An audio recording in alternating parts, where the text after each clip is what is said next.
Ayaan please আমাকে ছাড়ো, আমার অনেক লাগছে, আমার শরীরে জ্বর, প্লিজ আজকে আমাকে ছেড়ে দাও, আমি আর পারছি না। চুপ কর। কেন পারবি না? হ্যাঁ, কোচি ছেলেকে বিয়ে করছস না, এখন তো তোকে পারতেই হবে। তোকে বারবার বলছিলাম আপু আমি বিয়ে করব না আপনাকে, আপনি এই বিয়েটাতে না করে দেন। তুই আমার কোনো কথা শুনছস? তুই কি বলছিলি বড় আপুর উপরে আমি কিভাবে কথা বলবো? এখন চুপচাপ সহ্য কর, না হইলে মাইর খাবি। আয়ান আমার উপরে পরে অত্যাচার করো, এখন আমাকে প্লিজ ছাড়ো, আমার ভালো লাগছে না, মাথা ব্যথা আর অসহ্য লাগছে, প্লিজ আমাকে ছেড়ে দাও। নদীর কথা শুনে আয়ন রেগে গলা চেপে ধরে বলল, আদর করার সময় উল্টাপাল্টা কথা বললে মেজাজ গরম হয় জানার পর তুই আবার কথা কেন বলস? মাইন না দিলে তুই ভালো হবি না। আয়ন কথাগুলো বলেই নদীকে থাপ্পড় মারতে লাগলো। নদীর চোখ দিয়ে পানি পড়তে লাগলো। আর নিজের মতো করে আদর করতে লাগলো, আর নদীকে ইচ্ছে করে ব্যথা দিতে লাগলো। নদী সহ্য করতে না পেরে অজ্ঞান হয়ে গেল। নদী আয়ন নিজের মতো করে আদর করে নদীর উপর থেকে নেমে ডার থেকে সিগারেট বের করে বারান্দায় চলে গেল। সিগারেট ফুঁকাতে লাগলো আর বাহিরের দিকে তাকিয়ে ভাবতে লাগলো, উনি আমার নিজের বাবা নাকি সৎ বাবা বুঝতে পারি না, সব কিছুতে আমার উপরে চাপিয়ে দিবে। এত যদি এতিম ভাতিজির উপরে মায়া লাগে তাহলে বড় ছেলের সাথে বিয়ে না দিয়ে আমার সাথে দিল। যত সব কিছুতে বাড়াবাড়ি না করলে হয় না। একবার শুধু পড়াশোনা শেষ করি, তারপর এই বাড়িতে জীবনেও আসবো না। আয়ন কথাগুলো ভাবতে ভাবতেই হঠাৎ করে ফোন বেজে উঠলে আয়ন সিগারেট ফেলে দিয়ে রুমে চলে গেল। ফোনটা তুলতেই দেখে ওর গার্লফ্রেন্ড সোনালি কল দিয়েছে। আয়ন কল রিসিভ করতেই ওপাশ থেকে বলে ওঠে, আয়ান, আমি কিন্তু আত্মহত্যা করব। আমার ধৈর্যর বাঁধ ভেঙে গেলে কিন্তু খুব খারাপ হয়ে যাবে। আত্মহত্যা ছাড়া কিছু কি পারো? এক ডায়লগ বারবার দিও না, মেজাজ খারাপ আছে। দিন দিন বউয়ের প্রতি ভালোবাসা বেড়েই যাচ্ছে, তাই না? তুই যদি এখন ছাদে না আসোস, আমি কিন্তু সত্যি এখান থেকে ঝাঁপ দিব। আসতেছি। আয়ন কল কেটে দিয়ে টি শার্ট টাই পরে রুম থেকে বের হয়ে সোজা ছাদে চলে গেল। ছাদে গেলে কান্নার শব্দ পেয়ে আয়ন বুঝতে পারল সোনালি কান্না করছে। আয়ন সোনালির পাশে গিয়ে বসলে সোনালি আয়নকে জড়িয়ে ধরে কান্না করতে করতে বলতে লাগলো, আয়ান, আমি আর কতদিন এসব সহ্য করব? আয়ান, তোমার পাশে আমি ওকে আর সহ্য করতে পারছি না, আমার অনেক কষ্ট হয়। আয়ান, তুমি এই বিয়েটা কেন করলে বলো তো? কেন করছি দেখো নাই? ন্যাকা কান্না করো না, রাগ হচ্ছে।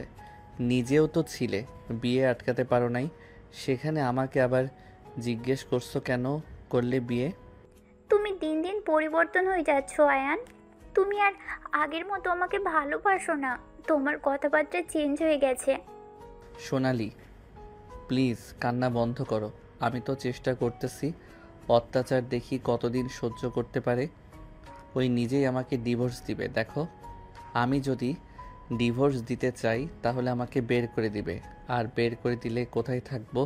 কলেজে ফি, নিজে চলার টাকা পয়সা কোথায় পাবো? আমার পক্ষে চাকরি করাও সম্ভব না, ওইসব চাকরি আমার দ্বারা হবে না। আমাকে তো ভালোবাসো, আমার জন্য কি একটু কষ্ট করতে পারবে না? আমরা পালিয়ে যাই, দরকার হলে দুইজন কাজ করব। তাও এখন এখান থেকে চলো, ওর সাথে তোমাকে এক ঘরে দেখতে আর পারবো না। প্লিজ আমাকে নিয়ে পালিয়ে যাও। আবেগ দিয়ে কাজ হবে না। টাকা না থাকলে তুমিও আমার হাত ছেড়ে চলে আসবে। শুনো, 10 দিন ধরে সহ্য করতেছো, আর কিছুদিন করতে থাকো। ওই নিজেই আমাকে ডিভোর্স দিবে দেখো। আমার মনে হয় না। ওকে কি অত্যাচার করো যে ও দিব্যি সবার সাথে হাসি খুশি থাকে? এইটাই তো অবাক হই, ওর শরীরে প্রায় জায়গায় আমার মায়ের ক্ষত, তারপরও ওর ভিতরে কোনো মন খারাপ বা কোনো কিছু দেখি না। সবার সাথে দিব্যি হাসি খুশি চলছে, কাজ করছে। তোমার আম্মু, আমার আম্মুও মাঝে মাঝে কত বকাঝকা করে, কিছু বলে না। ওই কি মানুষ নাকি অন্য কিছু? আমি ওর প্রশংসা শুনতে চাই না। কিভাবে ওকে এই বাড়ি থেকে বের করবে সেটা বলো। আর যেভাবেই হোক ওকে তোমার লাইফ থেকে সরানো লাগবে। চেষ্টা তো করতেছি, দেখা যাক কতদিন লাগে। দেখি আমার জানোটা কান্না করে কি অবস্থা করছো। আয়ান সোনালির চোখের পানি মুছে দিয়ে বাহুতে জড়িয়ে ধরে বসে থেকে টুকটাক কথা বলতে লাগলো। ভোর 5টায় আয়ান বলে ওঠে, রুমে যাও, সবাই উঠে পড়বে। তুমিও যাও। আয়ান নিচে নেমে চলে গেল। আয়ান নিজের রুমে গেল, সোনালি ওর রুমে চলে গেল। আয়ান রুমে গিয়ে দেখে নদী রুমে নেই। ওয়াশরুমের দিকে তাকাতে দেখে বন্ধ। বুঝতে পারল নদী ওয়াশরুমে আছে। আয়ান খাটে শুয়ে পড়ল। নদী ওয়াশরুম থেকে বের হয়ে বলে, আয়ান গোসল করে অজু করে নামাজ পড়তে যাও। পরে পড়বো। দেখো তুমি পরে সময় করে দিবে, আবার ঘুমিয়ে যাবে। গতকালের মতো যাও গোসল করে আসো। আয়ান উঠে ওয়াশরুমে চলে গেল। নদী জায়নামাজ বিছিয়ে নামাজ পড়তে লাগলো। নামাজ পড়া শেষ হলে ড্রেসিং টেবিলের সামনে বসে চুল হেয়ার ড্রাই করতে লাগলো। আয়ন ওয়াশরুম থেকে শার্ট প্যান্ট চাইলে নদীর আলমারি থেকে শার্ট প্যান্ট হাতে দিল। আয়নের হাতের সাথে নদীর হাত পড়তেই আয়ন চমকে গেল। আয়ন কিছু না বলে শার্ট প্যান্ট নিয়ে দরজা লাগিয়ে দিল। শার্ট প্যান্ট পরতে পরতে ভাবতে লাগলো, ওর শরীর তো জ্বরে পুড়ে যাচ্ছে। রাতে রাগের বশে বেশি করে ফেলছি। দিন দিন কি পশু হয়ে যাচ্ছি নাকি? মনের ভিতরে মায়া দয়া কিছু আসছে না। এমন হওয়া ভালো, তাও তো সরে না। এমন ছ্যাঁচড়া মাইয়া জীবনেও দেখি নাই। আয়ন কথাগুলো ভেবে পোশাক পরিবর্তন করে অজু করে নিল। অজু করে বের হয়ে মাথায় টুপি দিয়ে বের হয়ে গেল। মসজিদে গিয়ে নামাজ পড়া শেষ করে মসজিদে কোরআন বের করে আয়ন পড়তে লাগলো। 8টা পর্যন্ত ওইখান থেকে বের হয়ে গেল। আয়ন সোজা সামনের দোকানে বসে চিপস খেতে লাগলো। চকলেট কিনে খেতে খেতে বাসায় চলে গেল। আয়ন বাসে গেলে সোনালীকে বলল, খাবি নাকি? কিপটামি করে নিজের খাওয়াটা দিচ্ছি, আমার জন্য কিনে নিয়ে আসতে পারোস নাই? তোর বাপ কি টাকা দেয় যে কিনবো? তোর বাপ যে দেয় ওইগুলো কি করিস? ওইগুলো দিয়ে জুয়া খেলি। বেয়াদব। হ, আমি তো বেয়াদব। আপনার ভদ্রপোলা কোথায়? তাকে তো দেখছি না। রাহেলা, এই বেয়াদবটাকে এখান থেকে যেতে বলবে, নাকি আমি কিছু করব? আয়ান, তোর আব্বুকে কেন রাগাস? রান্নাঘরে আয়। অ্যান রান্নাঘরে গেলে দেখে নদী কাজ করছে। নদী পড়ে যেতে নেবে। অ্যান সাথে সাথে গিয়ে ধরে ফেল। নদী চোখে সব ঝাপসা হয়ে আসতে লাগলো। আয়নের আম্মু রেগে বলে, জামাইকে দেখে ঢং শুরু হয়ে গেছে। সামান্য জ্বর এসেছে, এতে মাথা ঘুরে দুবার পড়ে যেতে নিল। এত ঢং করতে পারে? ভাবি, তোমাকে তো বললাম আবার নেকামি করবে। আমাদের তো জীবনে জ্বর আসে নাই, এর থেকে কত জ্বর নিয়ে কাজ করে গেছি। আর সামান্য গা গরম হয়েছে তাতে এই অবস্থা।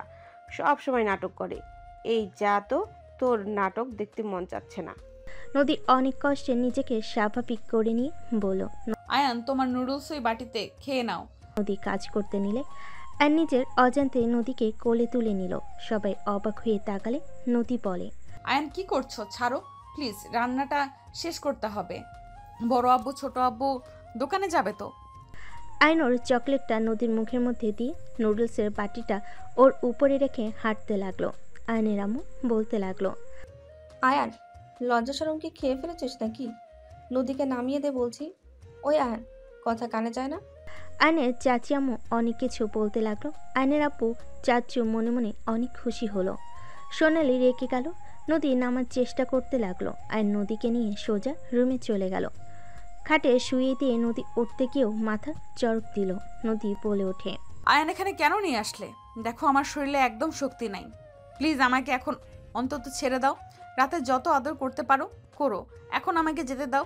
রান্নাটা করতে হবে, না হইলে ছোট আম্মু বড় আম্মু আরো রেগে যাবে। নদীর কথাগুলো শুনে আয়নের নিজের অজান্তে চোখের কোণায় পানি চলে আসলো। আয়ন সাথে সাথে চোখ মুছে ধমক দিয়ে বলে, এই চুপ করে শুয়ে থাক। আমি তোর হাজব্যান্ড। আমি যা বলবো ওইটা মানতে তুই বাধ্য। স্বামী অবাধ্য হইলে কি হয় জানোস তো? আয়ান আমি জানি, প্লিজ আমার উপরে রাগ করো না। আমি প্রমিস করছি রাতে আমি একটু টু শব্দও করবো না।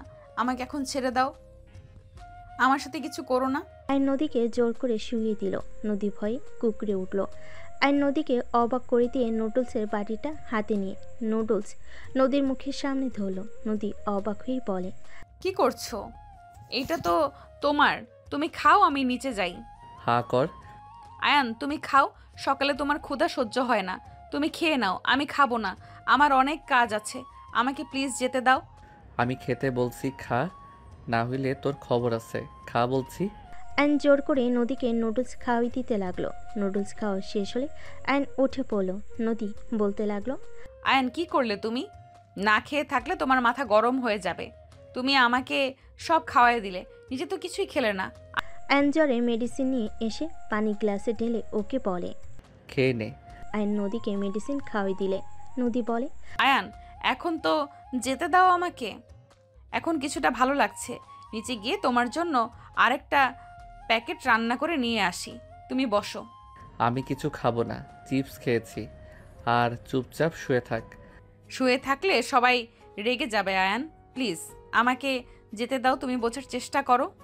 আয়ন নদীর কথা শুনে বিরক্ত হয়ে খাটের উপর ওঠে। নদীর দিকে যেতে নদী ভয়ে চোখ বন্ধ করে ফেল। আয়ন নদীকে জড়িয়ে ধরল। নদীর চোখ খুলে আয়ন বলে, আমার ঘুম পাচ্ছে। তুই যদি উঠে যাস তোর খবর আছে। তোকে জড়িয়ে ধরে ঘুমাবো। যদি উঠে যাস তাহলে কি হতে পারে বুঝতে পারছস? আয়নের কথাই ভয় পেয়ে নদী শুয়ে থাকলো। আয়ন নদীর দিকে তাকিয়ে দেখে নদী উপরের দিকে তাকিয়ে আছে। আয়ন নদীর দিকে তাকিয়ে থেকে ভাবতে লাগলো, আমি কি ওর উপরে বেশি অত্যাচার করে ফেলছি? এত কিছুর পরও ও কেন আমাকে ডিভোর্স দিতে রাজি হয় না? আমার মাথায় আসে না এই মেয়ে এমন কেন, আর ওর উপরে আমার এত মায়া কেন হচ্ছে? ওর কষ্টে মনে হয় আমার বুকের ভিতরে কেমন যেন করে উঠলো তখন। আমি কি ওকে পছন্দ করতে শুরু করছি নাকি? অসম্ভব। আমি তো সোনালীকে ভালোবাসি না। এইসব কি সব মনে যে নিয়ে আছি ধ্যাত। আয়ন কথাগুলো ভাবতে ভাবতে ঘুমিয়ে গেল। নদী চোখ বন্ধ হয়ে আসলে আয়নের সাথে ঘুমিয়ে গেল। দুপুরের দিকে ঘুম ভাঙলে আয়ন দেখে নদী নাই। আয়ন উঠে ফ্রেশ হয়ে নিল। ফ্রেশ হয়ে নিচে গেলে দেখে আয়নের আম্মু নদীকে দিয়ে ঘর পরিষ্কার করছে। আয়নের রাগ হতে লাগলো। আয়ন ইচ্ছে করে ময়লাওয়ালা জুতা নিয়ে এসে পরিষ্কার জায়গায় পাড়াতে লাগলো। সবাই অবাক হয়ে গেল। নদী অসহায়ভাবে তাকালে। আয়নের আব্বু ধমকে সুরে বলে, হচ্ছেটা কি? হ্যাঁ, বৌমা এত কষ্ট করে পরিষ্কার করলো আর তুই এইসব কি করলি? ভালো কাজ করছি। এই পরিষ্কার কর। নদী আয়নের ব্যবহারে অনেক কষ্ট পেল। নদীর চোখের কোণায় পানি গড়িয়ে পড়ল। আয়নের ফুপি বলে উঠল, বাহ, মেয়েটাকে ছেলের সাথে বিয়ে দিয়ে বৌমা নামে কাজের মেয়ে বানিয়ে দিলে। বাহ, তোমাদের প্ল্যানের জবাব নাই। বাহিরের মানুষ কিছু বললে এখন তো বলা যাবে ছেলের বউ ঘরের কাজ করবে না তো কি করবে? ওদের তো সংসার। তোমাদের তো নোবেল পুরস্কার দেয়া উচিত। আফা, আপনি এখানে? আফা, আপনি ভুল বুঝছেন। আমরা কতবার বললাম, ওই শুনলো না। চুপ করো, তোমাদের এইসব নাটকের কথা আমাকে শোনাতে এসো না। আর আয়ান, তুই এত বাজে ভাবতেও পারছি না। আমি তো ভেবেছিলাম এই ফ্যামিলিতে তুই একমাত্র ছেলে যে সবার থেকে আলাদা।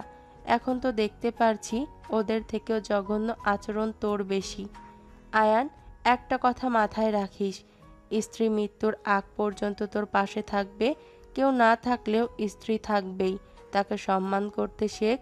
স্ত্রী ছাড়া কেউ সারা জীবন পাশে থাকবে না। স্বার্থপর সবাই। যত বাবা মা যাই বলিস না কেন, স্বার্থে টান লাগলে সবাই দূরে সরিয়ে দিবে। তোর ফুপার কিছু ছিল না, সবাই ওকে ঠকিয়ে পথে বসিয়ে দিয়েছিল, দেখোস নাই? আমি শুধু মাত্র ওর পাশে ছিলাম। তুই তো সব দেখছোস। তাই স্ত্রীকে ভালোবাসতে, সম্মান করতে শেখ। নদীর মতো মেয়েকে বউ হিসাবে পেয়েছিস, এটাই তোর সৌভাগ্য। ফুপির কথা শুনে আয়ন রেগে বলে, ফুপি, আমি ওকে বলেছিলাম রেস্ট নিতে, আর ওই কিনা এখানে এসে এইসব ভারী কাজ করছে। এমনিতে জ্বর, তার উপরে কি করে পানির বালতি এখানে নিয়ে এসে মেজে পরিষ্কার করছে। তো ওকে জন্মের পরিষ্কার করাবো তো, ওই পরিষ্কার কর এখানে। আয়নের ধমক শুনে নদী চমকে উঠল। আয়ান বলে উঠল, কি হলো, কর পরিষ্কার। আয়ান তোকে রেস্ট নিতে বলেছে, তুই আবার কাজ কেন করছিস? ফুপির কথা শুনে নদী চুপচাপ থাকলে সোনালি ছোট ভাই রিফাত বলে ওঠে, ফুপি, আপুকে তো দুপুরে বড় আম্মু খেতে দেয় নাই। এই কাজগুলো করে দিলে খেতে দিবে। আপু ভাইয়ার সাথে ঘুমিয়ে গেছিল দেখে বড় আম্মু রেগে যায়। আপুকে থাপ্পড়ও মারছে। আয়নের আপু ফুপ্পি আয়ন অবাক হয়ে গেল। এই উঠে, কিসের কাজ? ফুপি নদীর হাত ধরে তুলে লাথি দিয়ে বালতির পানি ফেলে দিয়ে বলে, কোনো কাজ করবি না?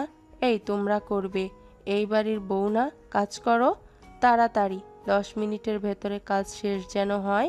ফুপি তুমি এসেছো, রুমে গিয়ে রেস্ট নাও, আর একটু আছে।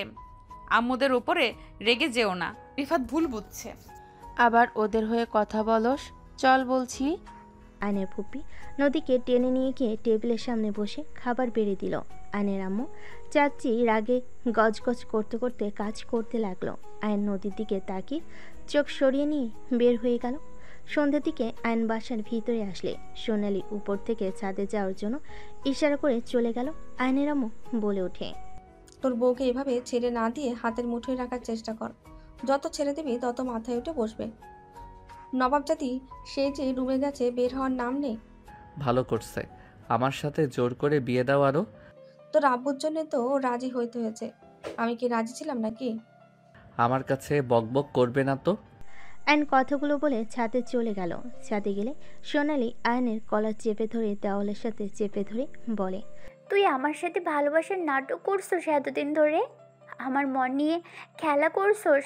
তুই আমাকে ভালোবাসোস না, তুই তোর বউকে ভালোবাসোস, আমাকে বোকা বানাইছোস, তাই না? এই ছাড়ো। আয়ন ধাক্কা দিয়ে সরিয়ে দিয়ে বলল, এক কথা বলতে কেমন লাগে, আমি আমার বউকে ভালোবাসলে তোর কথায় উঠতাম বসতাম নাকি? ভালোবাসি জন্য ভালো লাগে না, তাই না? মিথ্যা কথা, তুই আমাকে ভালোবাসোস না। তুই যদি ভালোবাসতি তাহলে নদী আপুকে সকালে কোলে নিয়ে যাইতি না, ওকে জড়িয়ে ধরে ঘুমিয়ে থাকতি না। আমি কি দেখি নাই নাকি? তোর চোখে মুখে স্পষ্ট বোঝা যাচ্ছে তুই ওকে ভালোবাসোস। আয়নের রাগ হতে লাগলো।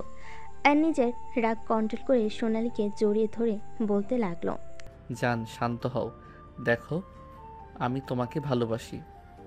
ওর অনেক জ্বর, মানুষ হয়ে মানুষের উপকার যদি একটু না করি তাহলে কেমন মানুষ হইলাম? আর ধরতে গেলে ওই আমাকে ছোট থেকে বড় করছে, আমার দেখাশোনা সব ওই করছে, তোমাকেও তো ওই বড় করছে।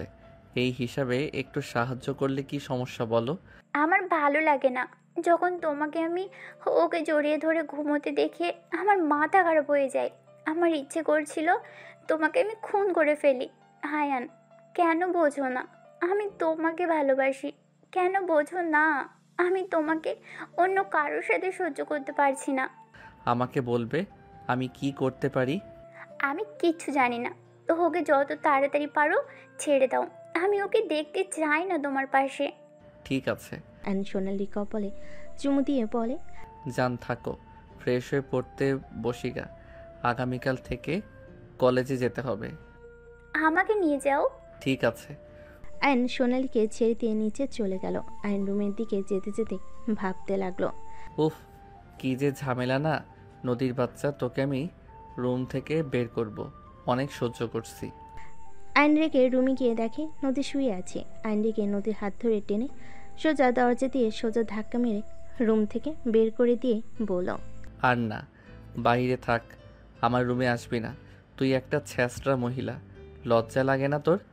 এত অত্যাচার করি, সবাই মিলে এত অপমান করে, তারপরও তোর লজ্জা হয় না? আয়ন এমন কেন করছো? আমার উপরে এত রেগে কেন আছো? আমি কি করেছি আমাকে বলো। এই চুপ কর তো, তোকে আমার সহ্য হয় না। তুই প্লিজ আমার লাইফ থেকে দূর হ, তুই দয়া করে আমার চোখের সামনে থেকে যা। আয়ন নদীর চিল্লাপালার শব্দ শুনে সবাই উঠে এসে দেখে নদীর কপাল দিয়ে রক্ত পড়ছে। ফুপি দৌড়ে এসে নদীকে তুলে আয়নের সামনে গিয়ে সজোরে থাপ্পড় মেরে বলে, তোদের কাউকে আর নদীকে দেখতে হবে না, আমি ওকে নিয়ে চলে যাব। তোরা থাক সবাই মিলে ভালো। আয়ান, তুই আজ যা করলি তোর কপালে দুঃখ আছে, তোকে পস্তাতে হবে দেখে নিস। নদীর জন্য তোকে কাঁদতে হবে। ফুপি, বাজে কথা বলো না, ওর জন্য আমাকে পস্তাতে হবে না। ওই আমার লাইফে আসার পর থেকে আমি পস্তাচ্ছি, আমার ওকে দেখলে শরীর চলে। প্লিজ আমার লাইফ থেকে এই আপদটা নিয়ে গিয়ে উদ্ধার করো আমাকে, আমি আর ওকে নিতে পারছি না। আয়ন আমি তো সব সময় তোমার মনের মতো হয়ে থাকার চেষ্টা করলাম। আয়ন তারপরও তুমি কেন এমন করছো? তুমি কি জন্য এত রেগে গেছো আমাকে বলো। আমার ভুল, আমাকে শোধরানোর সুযোগ অন্তত দাও। আয়ান তোমার পায়ে পড়ি, প্লিজ তুমি আমাকে তোমার থেকে দূরে সরিয়ে দিও না। তুমি ছাড়া আর ফুপি ছাড়া আমার আপন বলতে কেউ নেই। আয়ান প্লিজ তুমি এমন করো না। নদী কান্না করতে করতে আয়নের পা জড়িয়ে ধরে কথাগুলো বলতে লাগলো। আয়ন রেগে ধাক্কা মেরে দিয়ে বলে, সরো তো। আয়ান, নদী যদি এই বাসা থেকে বের হয়, তুই নিজেও এই বাসা থেকে বের হয়ে যাবি। নদী না থাকলে আমি তোকে এই বাসায় রাখবো। এইটা যদি ভাবস তাহলে জীবনে বড় ভুল করবি। তোমার সমস্যা কি আব্বু? তুমি আমার সাথে এমন অবিচার কেন করো? তোমার কোনো বিবেক আছে? তুমি কোন হিসাবে আমার 5 বছরের বড় মেয়ের সাথে বিয়ে দিলে? ওই আমাকে কোলে করে রাখতো, সেই মানুষের সাথে আমার বিয়ে কি করে দিলে? তোমার তো বড় ছেলেও ছিল, তাকে বাদ দিয়ে আমার গলায় কেন দিলে? আমি কি তোমার সৎ ছেলে নাকি? আয়নের কথা শুনে আয়নের আব্বু সজোরে থাপ্পড় মারল। আবারও মারতে যাবে নদীকে সামনে দাঁড়ালে নদীর গালে থাপ্পড়টা পড়ল। নদীর থাপ্পড় খেয়ে অজ্ঞান হয়ে গেল। নদী পড়ে যেতে নিবে, সাথে সাথেই আয়ন ধরে ফেলল। নদীর আব্বু ফুপি বলতে লাগলো, নদী, এই নদী, চোখ খোল। তুই যাকে বের করার চেষ্টা করছিস, দেখ তোকে মার খাওয়ায় সে সহ্য করতে পারছে না। এই অসুস্থ শরীর নিয়ে তোর থাপ্পড় নিজের গালে নিল। তোদের জন্য ওই জীবন দিলেও তোদের মন গলবে না। মা ছেলে সব এক তোরা, তোদের কপালে দুঃখ আছে। আমি বারবার বলছি, অহংকার কমা আয়ান। আয়নর ফুপির কথা শুনে সোনালির দিকে তাকাতেই সোনালি ফোনে কথা বলার ভান করে চলে গেল। আয়ন নদীকে কোলে তুলে নিয়ে রুমে ঢুকিয়ে পড়ল। নদীকে খাটে শুইয়ে দিলে ফুপি এসে পানি ছিটিয়ে দিতে লাগলো। আয়ন নদীর দিকে তাকিয়ে থাকতে লাগলো। আয়নের আব্বু ধমক মারলে আয়ন রুম থেকে বের হয়ে গেল। আয়ন সোজা সাদিকে এক কানিতে দাঁড়িয়ে থেকে সব কিছু ভাবতে লাগলো। রাত 10টার দিকে আয়ন রুমে চলে গেল। রুমে গিয়ে দেখে নদী শুয়ে আছে। আয়ন দরজা লাগিয়ে দিলে নদী বলে ওঠে, Ayaan I am sorry. Ayaan তুমি চাইলে এখন আদর করতে পারো, আমি তোমাকে বাধা দেব না। তাও তুমি আমাকে বের করে দিতে চেও না। আয়ান তুমি আমার হাজবেন্ড, তুমি একমাত্র আমার প্রিয় মানুষ। সেই তুমি যদি আমার উপরে রেগে থাকো তাহলে আমি কোথায় যাব? আয়ান দয়া করে আর রাগ করো না, আসো। নদী কথাগুলো বলে বুকের উপর থেকে শাড়ির আঁচলটা ফেলে দিল। আয়ন লাইট অফ করে ডিম লাইট জ্বালিয়ে পাশের বালিশটা ঠিক করে শুয়ে পড়ল ঘুরে। নদী আয়নের শরীরে হাত দিয়ে বলল, আয়ান আমাকে আরেকটা সুযোগ দাও, আমি আর কখনোই তোমাকে বাধা দিব না। আয়ান প্লিজ আমার দিকে ঘোরো না। নদী কান্না করতে করতে আয়নের কাছে ক্ষমা চাইতে লাগলো। আয়ন এক ঝটকায় হাত সরিয়ে দিয়ে বলল, হাত সরাতো, মেজাজ গরম করিস না, ঘুমাতে দে। আয়ান আমাকে শেষবারের মতো ক্ষমা করে দাও। আমি তো তোমাকে বলছি আর কখনোই বাধা দিব না। প্লিজ আমাকে ক্ষমা করে দাও। তুমি এভাবে রাগ করে থেকো না। থাপ্পড় খাস না, ঘুমাতে দাও। আয়ন ধমকে সুরে কথাগুলো বলে চোখ বন্ধ করে নদী কান্নার শব্দে বিরক্ত হয়ে বলল, এই কান্না থামাবি? গলা চেপে ধরবো যদি কান্না করো। শান্তিতে ঘুমাতে দিবি? জীবনের সব শান্তি তো কেড়ে নিয়েছিস, অন্তত আমাকে ঘুমাতে দে শান্তিতে। আয়নের কথা শুনে নদী নিজের কান্না কন্ট্রোল করে শুয়ে পড়ল। সকালে ঘুম ভাঙলে আয়ন ফ্রেশ হয়ে চলে গেল। ফ্রেশ হয়ে অজু করে বের হয়ে জায়নামাজ বিছিয়ে নামাজে দাঁড়িয়ে গেল। আয়ন নামাজ পড়তে লাগলো। নামাজ পড়া শেষ করলে দেখে নদী দাঁড়িয়ে আছে। আয়ন কিছু না বলে জায়নামাজ ভাঁজ করে রেখে দিল। নদী বলে ওঠে, আয়ান চা। খাবো না। আয়ান এখনো রেগে আছো? মেডিসিন খাইছস? না, তুমি চাটা খেয়ে নাও। খাবো না। আয়ন নদীকে কিছু বলতে না দিয়ে চলে গেল। আয়ন সোজা ছাদে চলে গেল। সাদিকে বসে থাকতে লাগলো। আয়ন বাহিরের দিকে তাকিয়ে থাকতে লাগলো। সোনালি ছাদ এসে আয়নকে দেখে আয়নের পাশে বসলে। আয়ন সোনালির দিকে তাকিয়ে থাকলে সোনালি বলে ওঠে, কি হয়েছে? মন খারাপ তোমার? সোনালি, আমার কিছু ভালো লাগছে না। সোনালি সবাইকে জানিয়ে দেয় যে আমরা একে অপরকে ভালোবাসি। এভাবে আর চলতে পারছি না। 12 দিনে আমি হাঁপিয়ে গেছি। আমি তোমাকে ভালোবাসি। আমি তোমাকে ছাড়া অন্য কারোর সাথে থাকতে পারছি না। আয়ান, এটা বললে বড় আব্বু রাজি হবে না। নদী আপুকে ডিভোর্স দিয়ে কি আমাদের ভালোবাসা মেনে নিবে নাকি? আয়ান, একটা উপায়, পালিয়ে যাওয়া। যদি পালিয়ে যাই তাহলে কেউ কিছু করতে পারবে না। বারবার পালানোর কথা কেন বলো? পালিয়ে গেলে বাসার সবার মাথা নিচু হয়ে যাবে। সবাই আব্বু কাকুকে দেখে সিসি করবে। আর পালিয়ে গেলে আমরা থাকবো কোথায়, খাবো বা কি? অনেক ঝামেলা। পালিয়ে গেলে তো হয় না। আমরা টাকা পয়সা গহনা নিয়ে পালাবো। যতদিন না আমাদের চাকরি হয় ততদিন ওইগুলো দিয়ে চালিয়ে নিব। এইটা সম্ভব হবে না। আমরা এখনো ছোট। আমরা বাহিরের সম্পর্কে ভালোভাবে জানিও না। কোথায় কেমন মানুষজন থাকবে আমরা কিভাবে বুঝবো? দেখা যাবে আমাদের টাকা গয়না কয়েকজন মিলে নিয়ে চলে গেল। ইন্টার ফার্স্ট ইয়ারে পড়ি আমরা, এখনও আমরা কিসের ছোট? আমাদের যথেষ্ট বুদ্ধি হয়েছে। না না, দিলে সমস্যা। এক, যদি পালিয়ে যায়, যদি রাগের বশে ত্যায্য পুত্র করে, তাহলে সব হারাবো। দুই, যদি পালিয়ে গিয়ে কিছু না করতে পারি, তাহলে তোমাকেও হারাবো, সাথে আমার লাইফটা ধ্বংস হয়ে যাবে। আয়নের কথা শুনে সোনালি রেগে বলে ওঠে। কাপুরুষের মতো কথা বলিস না। আসল কথা, মায়ের আঁচল ছাড়তে পারবি না, তাই না? এত বড় হয়েছস, তাও মায়ের আঁচল থেকে বের হতে পারস না। তোর মা কি সারা জীবন বেঁচে থাকবে নাকি? সবসময় মামা করস, নিজের কিছু কর, তারপর আসবি ভালোবাসার কথা বলতে। আর তোর মা না মরলে তুই জীবনেও বড় হবি না। সোনালি কথা শুনে আয়ন রেগে ঠাস করে থাপ্পড় মেরে বলে। একদম আম্মুকে এর ভিতরে টানবি না। তুই আমার মায়ের মৃত কামনা করস, তোকে আমি খুন করে ফেলবো। তোর সাহস কি করে হয় আমার আম্মুকে বলস মরার কথা?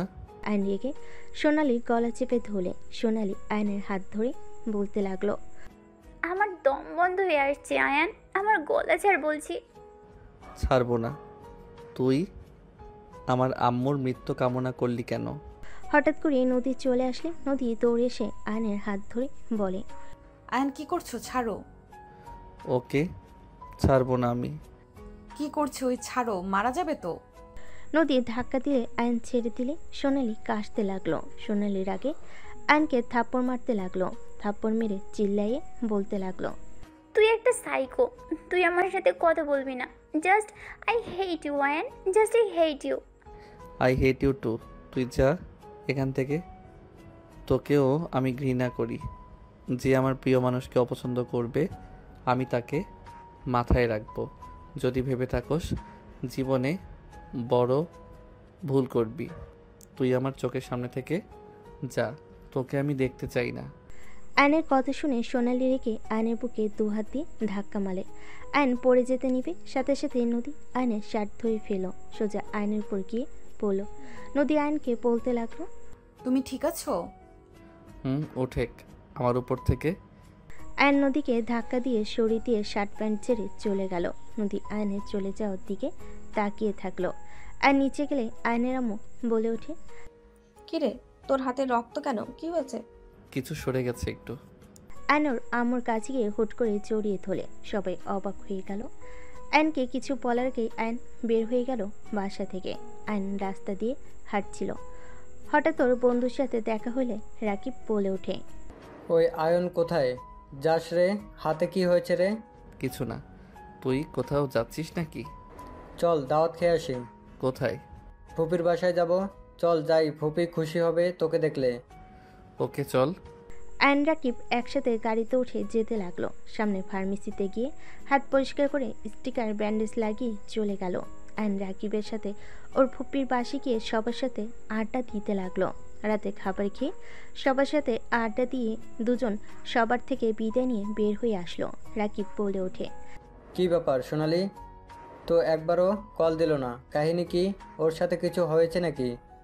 ওই আজকে আম্মুকে নিয়ে বাজে কথা বলছে, আম্মুর মৃত্যু কামনা করছে সেটা নিয়ে। আয়ন সব কিছু খুলে বলে রাকিব বলে ওঠে। দেখ, রাগ করা স্বাভাবিক। আবার আমি বলছি না সোনালি যা বলেছে তা বলে ঠিক করেছে, কিন্তু আয়ন তুই একটু বেশি আন্টির ভক্ত। শুন মা, ভক্ত হওয়া ভালো, বাট বেশি না। তুই আসলে আমাদের মতো না, এখনও বাচ্চাদের মতো তোর ব্যবহার, ম্যাচুরিটি তোর ভিতরে তেমন একটা দেখতে পাই না। শোন, রাগারাগি না করে সোনালিকে বুঝিয়ে সময়ের অপেক্ষা কর। আর আরেকটা কাজ করা যায়, নদী আপুর সাথে অন্য একটা ছেলেকে লাগিয়ে দে, বদনাম দিয়ে বের করে দে, তাহলে তো হয়ে যায়। কথাটা মন্দ বলিস নাই, কিন্তু ওর তো ছেলে কোনো ফ্রেন্ড নাই যে তার সাথে মিলিয়ে কথাগুলো বলে বের করব। আরে ফ্রেন্ড নাই তো কি হয়েছে? আমি তোকে কিছু প্ল্যান বলি, সেই অনুযায়ী করলে 100% কাজ দিবে। কি প্ল্যান? আয়নের কথা শুনে রাকিব ওকে প্ল্যান বলতে লাগলো। আয়ন মনোযোগ দিয়ে শুনতে লাগলো। আয়নকে সব বুঝিয়ে রাকিব বলে ওঠে, ওকে, এখন সোনালির রাগ ভাঙিয়ে দুইজনে মিলে কাজে লেগে যা। আমি আসছি, ভাড়া দিয়ে দিস। বাই। রাকিব রিক্সা থেকে নেমে চলে গেল। রিক্সাওয়ালা আয়নকে নিয়ে যেতে লাগলো। রিক্সাওয়ালা মামা হঠাৎ করে বলে ওঠে, মামা, আমার কথাগুলো ঠিক হবে না, কিন্তু আপনি যা করতে চাচ্ছেন মোটেও ঠিক হবে না। আমি নদী মামনিকে চিনি, উনি অনেক ভালো মেয়ে। তার সাথে এমন করলে আল্লাহ আপনাকে ছাড়বে না। ভালো মানুষের ক্ষতি করলে নিজেও ক্ষতিগ্রস্ত হবেন। আপনি তাকে পছন্দ করেন না, তাকে বুঝিয়ে ছেড়ে দেন, বাট এমন নোংরা অপবাদ দিলে আপনার নিজেদের মান সম্মান থাকবে না। সবাই আপনাদের নিয়ে ছি ছি করবে। বলতে আপনারা এমন মানুষ করলেন যে লাস্টে এই কাজ করলো। আপনার সাথে জোর করে বিয়ে করিয়ে দিয়েছে। মেয়েটাও ভালো করেছে না, ধরেন কথার সম্মুখে পড়তে হবে। এখন ভেবে দেখেন কি করবেন। আয়ন রিক্সাওয়ালার কথা শুনে বলে, আমাকে জ্ঞান দিবেন না তো। রিক্সাওয়ালা রিক্সা চালান, প্যাসেঞ্জার কি করলো না করলো সেদিকে কেন কান দিচ্ছেন? আয়নের কথা শুনে রিক্সাওয়ালা মামা বলে, আমি জানি আমার কথাগুলো বলা ঠিক হয় নাই, কিন্তু এই ভালো মায়াডার ক্ষতি কইরেন না। মায়াডা অনেক ভালো, তাই আমি চুপ থাকতে পারলাম না। যাদের জন্য ওই মায়ার ক্ষতি করতে চাচ্ছেন, ওই মায়া দেখেন আপনাকে সুখে থাকতে দিবে না, আপনাকে অশান্তিতে রাখবে দিনরাত। একজন ভালো বউ পাওয়া ভাগ্য ব্যাপার। একবার যদি বউ খারাপ হয় সারা জীবনে পস্তাতে হবে। এত জ্ঞান দিয়েন না, আমার ব্যাপার আমি বুঝে নিব। আপনি দয়া করে চুপ থাকেন, আমার মেজাজ খারাপ করেন না। আয়নের কথা শুনে রিক্সাওয়ালা চুপ করে রিক্সা চালাতে লাগলো। আয়ন রাকিবের কথা একবার রিক্সাওয়ালার কথাগুলো ভাবতে লাগলো। আমাকে কাজটা করতে হবে, না হইলে আমি সোনালীকে কোনোদিনও পাবো না। ওর মান সম্মান গেলে যাবে, তাতে আমার কি? আমি তো সোনালীকে নিয়ে ভালো থাকতে পারবো। সোনালীকে আমি সারা জীবনের মতো পাবো। অন্য কথা ভেবে লাভ নাই। আমাকে এই কাজ করা লাগবে, কিন্তু ওর ঘরে কাকে পাঠাবো? আর ওর কিছু ছবি তোলা লাগবে, বন্ধুকে দিয়ে এডিট করে নিলে হয়ে যাবে। আয়ন কথাগুলো ভাবতে ভাবতে বাসার সামনে রিক্সা থামলে আয়ন রিক্সাওয়ালাকে ভাড়া দিয়ে ভিতরে চলে গেল। আবার গেট দিয়ে বাহিরে এসে দৌড়ে রিক্সাওয়ালাকে থামিয়ে বলে, মামা, কথাগুলো আমরা তিনজন জানি। যদি কারো কানে যায় তাহলে আপনার কপালে দুঃখ আছে। আপনার ঘরে তো মেয়ে বউ আছে, তাই না? বুঝতে পারছেন কি করতে পারি? আয়ন কথাগুলো বলে ভিলেন মার্কা হাসি দিলে রিক্সাওয়ালা রেগে আয়নের মুখে সজোরে ঘুষি মেরে বলে, আমার বউ বাচ্চার দিকে চোখ তুলে তাকালে তোর চোখ তুলে নিয়ে ফেলবো। গরিব হতে পারি, তোর মতো কাপুরুষ না যে অন্য কারোর কথায় নিজের স্ত্রীর কাছে অন্য পুরুষ পাঠাবো। আমার বউ বাচ্চা আমার কাছে জীবন, আরেকটা অংশ। যাদের ছাড়া আমি অসম্পূর্ণ, তাদের দিকে চোখ তুলে তাকালে চোখ তুলে ফেলবো আমি। রিক্সাওয়ালাকে মারতে গিয়েও আয়ন মারল না। রিক্সাওয়ালা রিক্সা নিয়ে চলে গেল। আয়ন রিক্সাওয়ালার চলে যাওয়ার দিকে তাকিয়ে থাকলো। রিক্সাওয়ালা চলে গেলে আয়ন গেটের কাছে এসে ভিতরে ঢুকে পড়ল। আয়ন বাসার ভিতরে ঢুকলে চাচি বলে ওঠে, আয়ান, সোনালির সাথে তোর কি হয়েছে? সোনালি সেই যে কান্না করছে সকাল থেকে, কারো কথা শুনছে না, না খেয়ে আছে সারাদিন, কিছু খায়নি। কি হয়েছে তোদের মাঝে? আয়ান, তুই ওর গলা চেপে কেন ধরেছিলি? আমাকেও মেরেছে, আমিও মারছি। তোর কি কোনো কাণ্ডজ্ঞান হবে না? ওই বড় হয়েছে, তুইও বড় হয়েছিস, এখনো আগের মতো মারামারি কেন করিস? তুই কি ভালো হবি না কোনো দিন? যা, সোনালীকে শান্ত করে খাবার না খাওয়াতে পারলে তোর খবর আছে। যাচ্ছি, আমার কাছে খাবার দাও, আমি যাচ্ছি। চাচি খাবারের প্লেটে খাবার দিয়ে আয়নের হাতে দিল। নদী আয়নের দিকে তাকিয়ে থেকে বলে, আয়ন, একটু মাথা ঠান্ডা রাখো। সোনালি একটু রাগী, জানো তো। তুই চুপ কর, সব নষ্টের মূল হইলি তুই। তুই আমার সামনে কথা বলিস না, মুখে মেরে মুখ ভেঙে ফেলবো। তোদের মাঝে নদী কি করেছে? তোরা তো প্রায় ঝগড়া মারামারি করস, সেখানে ওই কিভাবে নষ্টের মূল হয়? নিজেরা ঝামেলা করবি আর আরেকজনের নাম দিবি, তাই না? থাপ্পড় মেরে গাল ফাটিয়ে দেবো। আব্বু সবসময় তুমি ওর দিকে টানো কেন? আমি কি তোমার ছেলে না নাকি? তুই তার ছেলে, কিন্তু ব্যবহার ঠিক কর। নিজের দোষ অন্যজনের ঘাড়ে দোষ চাপাবি না, নিজের দোষ নিজে নিতে শেখ। ফুপি, তোমার ওর প্রতি এত মায়া, তুমি ওকে নিয়ে এখান থেকে যেতে পারো না? আয়নের কথা শুনে আয়নের ফুপ্পি থাপ্পড় মেরে বলে, তোর এত বড় সাহস আমাকে বের হয়ে যেতে বলস? আমি চাইলে তোদের ঘাড় ধাক্কা দিয়ে বের করে দিতে পারবো। তাই নিজেকে বেশি কিছু ভাবিস না, নিজের অকাতের ভেতরে থাক। আয়নের কথাই আয়নের আব্বু রেগে দুই গালে থাপড়াতে লাগলো। আয়ন হাত দিয়ে থামানোর চেষ্টা করতে লাগলো। হঠাৎ করে রাফি তার স্ত্রী ভিতরে আসলে রাফি বলে ওঠে, আব্বু কি হয়েছে, ওকে কেন মারছো? রাফি দৌড়ে গিয়ে থামিয়ে দিল। আয়নের আব্বু বলে ওঠে, আমার বোনকে বের হয়ে যাওয়ার কথা ভাবলেই কিভাবে মেরে হাড্ডি ভেঙে ফেলবো। আমার বোনরা আমাদের কলিজা, তোদের কোনো অধিকার নাই আমার বোনদের নিয়ে কিছু বলার। তোদের ভাইদের মতো নাকি যে নিজের ভাই বোনের সাথে কোনো সম্পর্ক নেই? তোদের লজ্জা পাওয়া উচিত।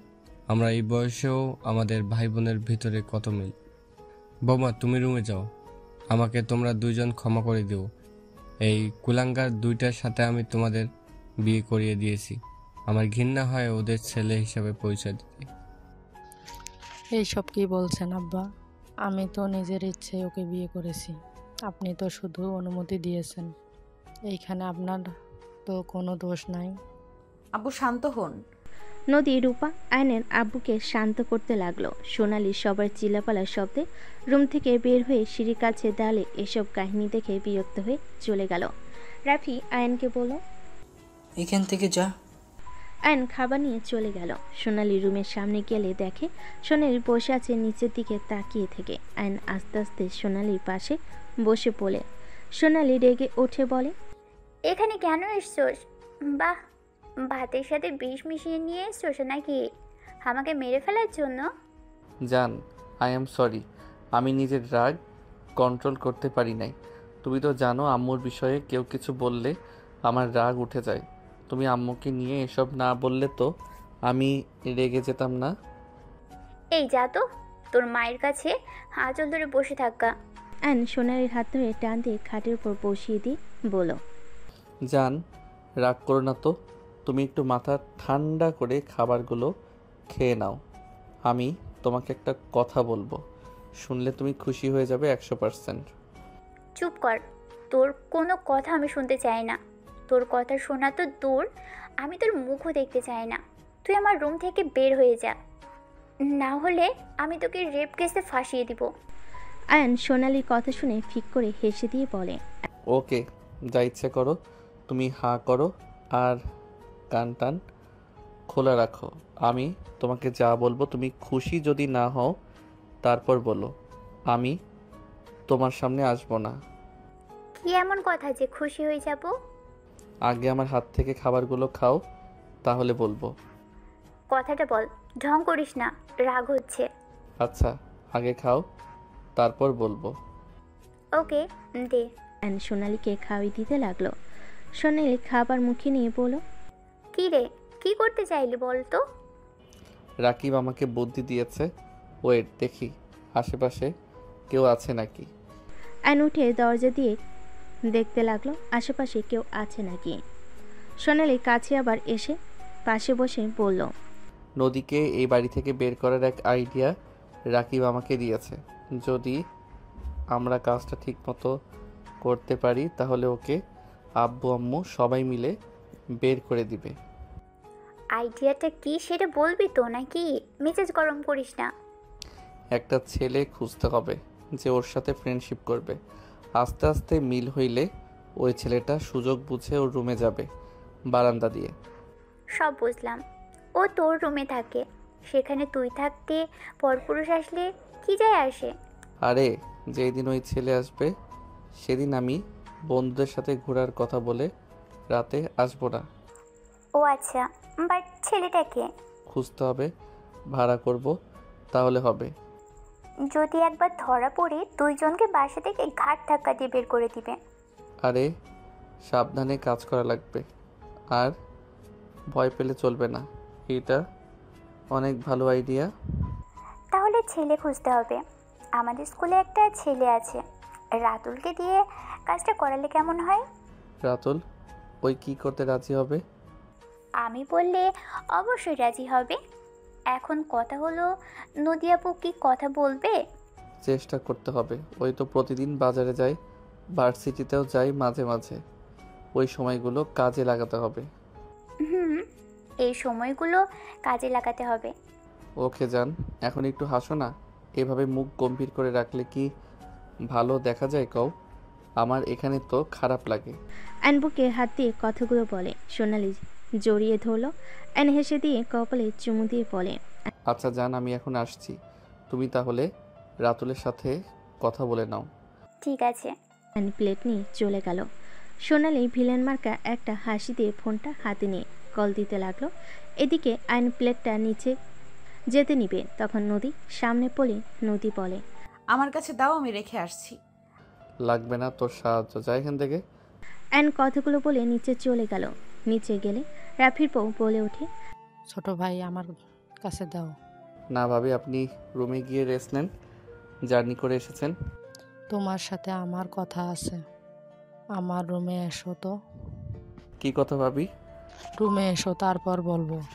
আচ্ছা যান, আমি এটা ধুয়ে আসছি। অ্যান রান্নাঘরে চলে গেল। রূপা নিজের রুমে চলে এলো। অ্যানের পাশে চাচি এসে বলে ওঠে, আজকে একটা কাজের মতো কাজ করছো, ঠিক করছো। এই বড় আফার মুখের উপরে কিছু বলা যায় না। আমরা তো পরের মেয়ে, আমাদের সেই অধিকার নাই। তুই বলছস, ভালো করছস, আমাদের মনের কথা একদম। অনেক খুশি হয়েছেন নাকি? খুশিতে মনে হয় আত্মহারা হয়ে গেছেন। অবশ্যই খুশি হয়েছি। আমি যা বলতে পারি নাই এতদিনে তুই বলে দিয়েছিস। ও আচ্ছা, আম্মু তুমিও খুশি নাকি? চুপ কর বেয়াদব, তোর এভাবে বলা ঠিক হয়নি। তোর ফুপি আমাদের পছন্দ না করলেও তোদের অনেক ভালোবাসে, আর কখনো তোর ফুপি বা আব্বুর সাথে বাজে ব্যবহার করবি না। উনি না অনেক খুশি হয়েছে, তুমি আবার খুশি হও নাই কেন? থাপ্পড় খেতে না চাইলে এখান থেকে যা। আয়নার কিছু না বলে চলে গেল। আয়ন রূপার রুমের সামনে গিয়ে নক করলে। রূপা বলে ওঠে, হ্যাঁ ভাই, রুমে আসো। আয়ন দরজা খুলে ভিতরে ঢুকে পড়ল। রূপা সোফায় বসতে বলে রাফি ল্যাপটপ নিয়ে বলে, আমি কি থাকতে পারবো নাকি চলে যাব? বারান্দায় যাও, আমাদের পার্সোনাল কথা তোমার শুনতে হবে না। ওকে। রাফি বারান্দায় চলে গেল। রূপা বলে ওঠে, তুমি কি অন্য কাউকে ভালোবাসো? রূপার কথা শুনে আয়ন ভ্যাবাচাকা খেয়ে গেল। আয়ন ঢোক গিলে বলে, হঠাৎ এই কথা কেন? আর যদি ভালোবেসেও থাকো, আমার মনে হয় তোমার তাকে ভুলে যাওয়া উচিত। আমি জানি তাকে ভোলা কষ্ট হবে, কিন্তু আয়ান, তুমি বিবাহিত, তোমার স্ত্রী আছে, তুমি একদিন বাবাও হবে। তুমি যদি তোমার স্ত্রী সন্তান বাদ দিয়ে গার্লফ্রেন্ডের জন্য ওদের অবহেলা করো, তাহলে আমি বলবো তুমি সব থেকে বোকা। প্রিয় মানুষকে ভোলা কি এত সহজ নাকি? বললেই হয়ে গেল? না, ভোলা সহজ না, কিন্তু তুমি যদি চাও তাহলে ভুলতে পারো। ভাবি হাসাবে না তো? তুমি তোমার গার্লফ্রেন্ডের ভুলগুলো মনে করে বেশি বেশি করে তার খারাপ ব্যবহারগুলো মনে রাখলে ওর প্রতি ঘৃণা চলে আসবে। আমি ওকে ভুলতে চাই না। আয়ান, তোমার ভাগ্যে ওই মেয়েটা ছিল না, নদী তোমার ভাগ্যে ছিল বলে তোমাদের যেভাবে হোক বিয়েটা হয়েছে। তার আর আমার কথা হইল, নদী কি খারাপ? নদীর সব দিক পারফেক্ট, শান্ত শান্তশিষ্ট ভদ্র একটা মেয়ে। ওর মতো বউ পাওয়া ভাগ্যের ব্যাপার।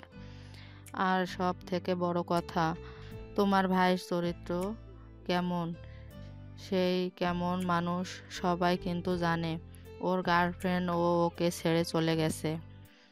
ও ওই কি আমার সাথে সংসার করছে না? আর আমি এত কিছু জেনেও ওর সাথে আছি কেন বলো তো? কারণ আমাদের মাঝে ভালোবাসার সম্পর্কটা হয়ে গেছে। আপনি ভালো তাই ভাইয়ার সাথে থাকেন। আমিও ভালো না। আমি তোমার ভাইয়ার উপর প্রতিশোধ নেওয়ার জন্য বিয়ে করেছিলাম। প্রথম তোমার ভাইয়ার সব কিছু আমার রাগ হতো, বিরক্ত লাগতো। একটা জিনিস জানলে অবাক হতে পারো, তোমার ভাইয়ার খারাপ হলেও স্বামী হিসেবে কিন্তু অনেক ভালো। আমি শুধু ওকে প্রথম প্রথম অপমান করতাম। ও আমাকে সব সময় বোঝার চেষ্টা করতো ও ভালো হয়ে যাবে, আগের মতো আর করবে না। ও আমার কথা মতো চলবে, আমি ওকে বিশ্বাস করতাম না।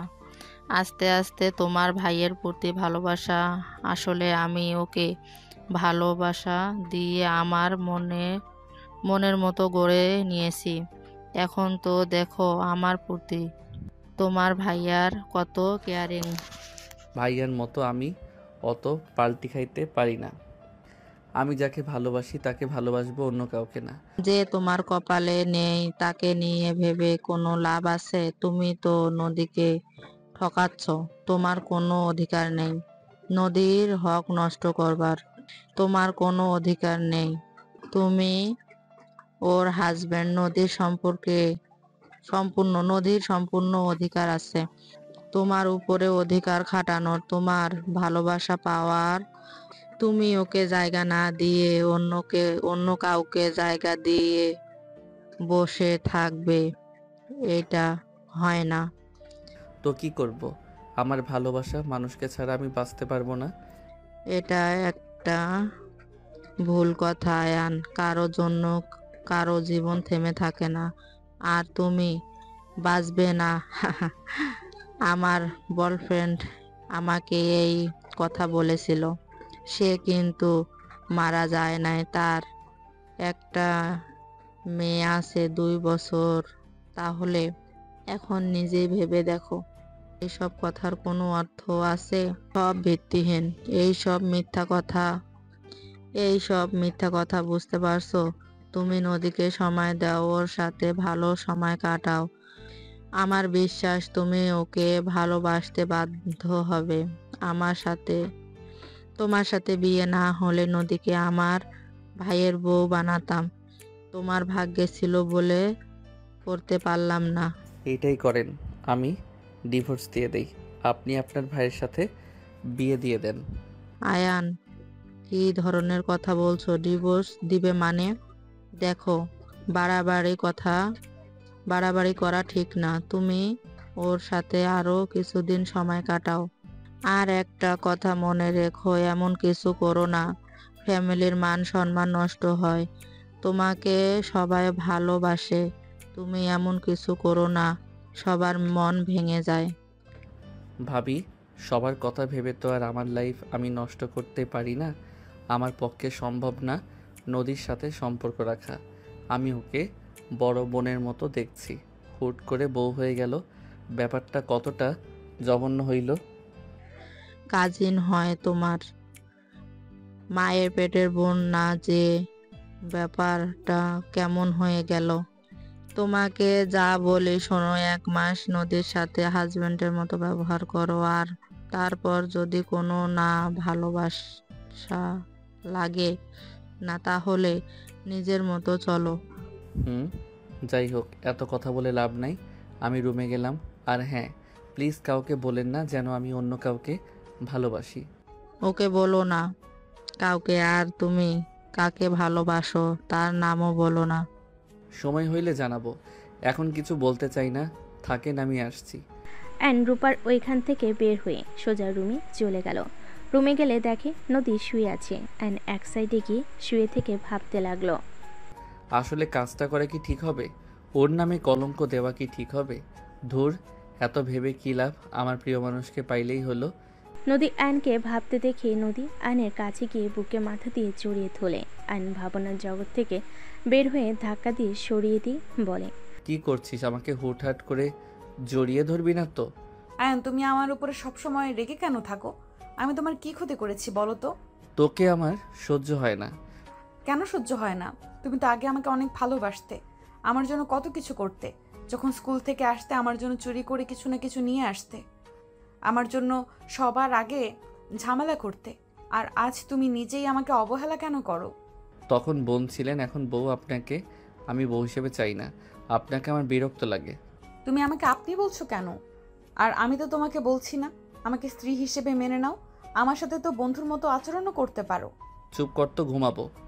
অ্যান ঘুরিয়ে চোখ বন্ধ করে ঘুমিয়ে গেল।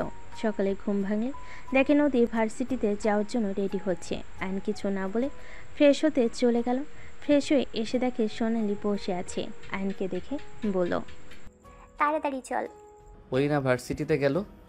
সব প্ল্যান করা শেষ, আমাদের শুধু দেখতে হবে কাজ হয় নাকি। চলো। অ্যান রেডি হয়ে ব্যাগ নিয়ে সোনালির সাথে বের হয়ে গেল। দুজন নদীকে ফলো করতে লাগলো। হঠাৎ করে কয়েকটা ছেলে নদীর পিছন নিল। ফাঁকা জায়গায় গেলে ছেলেগুলো নদীর ওড়না ধরে ঘ্রাণ নিতে লাগলো। নদী রেগে ছেলেটাকে থাপ্পড় মারলো। ছেলেটা রেগে নদীর ওড়না টান মারলো। আয়নের হাত মুঠো করে ফেলো। নদীর দিকে এগিয়ে যেতে নিবে সোনালি ধরে ফেলো। ছেলেগুলো নদীর জামে হাত দিতে যাবে। নদী চিল্লাতে লাগলো। আর নিজেকে কন্ট্রোল করতে না পেরে সোনালির হাত এক ঝটকায় সরিয়ে দিয়ে বাইক নিয়ে নদীর দিকে চলে গেল। অ্যান নদীকে টাচ করতে যাওয়া ছেলের কলার ধরে টেনে গাছের সাথে ধাক্কা খাওয়াই ছেড়ে দিল। অ্যান বাইক থামিয়ে সবগুলোকে মারতে লাগলো। সোনালি বামে তাকাতে দেখে যাদের ভাড়া করেছিল তারা এসে বলে, ম্যাম, মেয়েটাকে পেলাম না তো। সোনালি বলে ওঠে, তাহলে ওরা কারা? সোনালি যেতে নিলে নদী আইনকে জড়িয়ে ধরে কান্না করতে লাগলো। ছেলেগুলো মার খেয়ে পালিয়ে গেল। আইন নদীকে বলতে লাগলো, শান্ত হও, কিছু হবে না, ওরা চলে গেছে। শান্ত হও নদী। আয়ান, তুমি না আসলে আজ আমার যে কি হতো। আয়ান, ওরা আমাকে প্রতিদিন ডিস্টার্ব করে।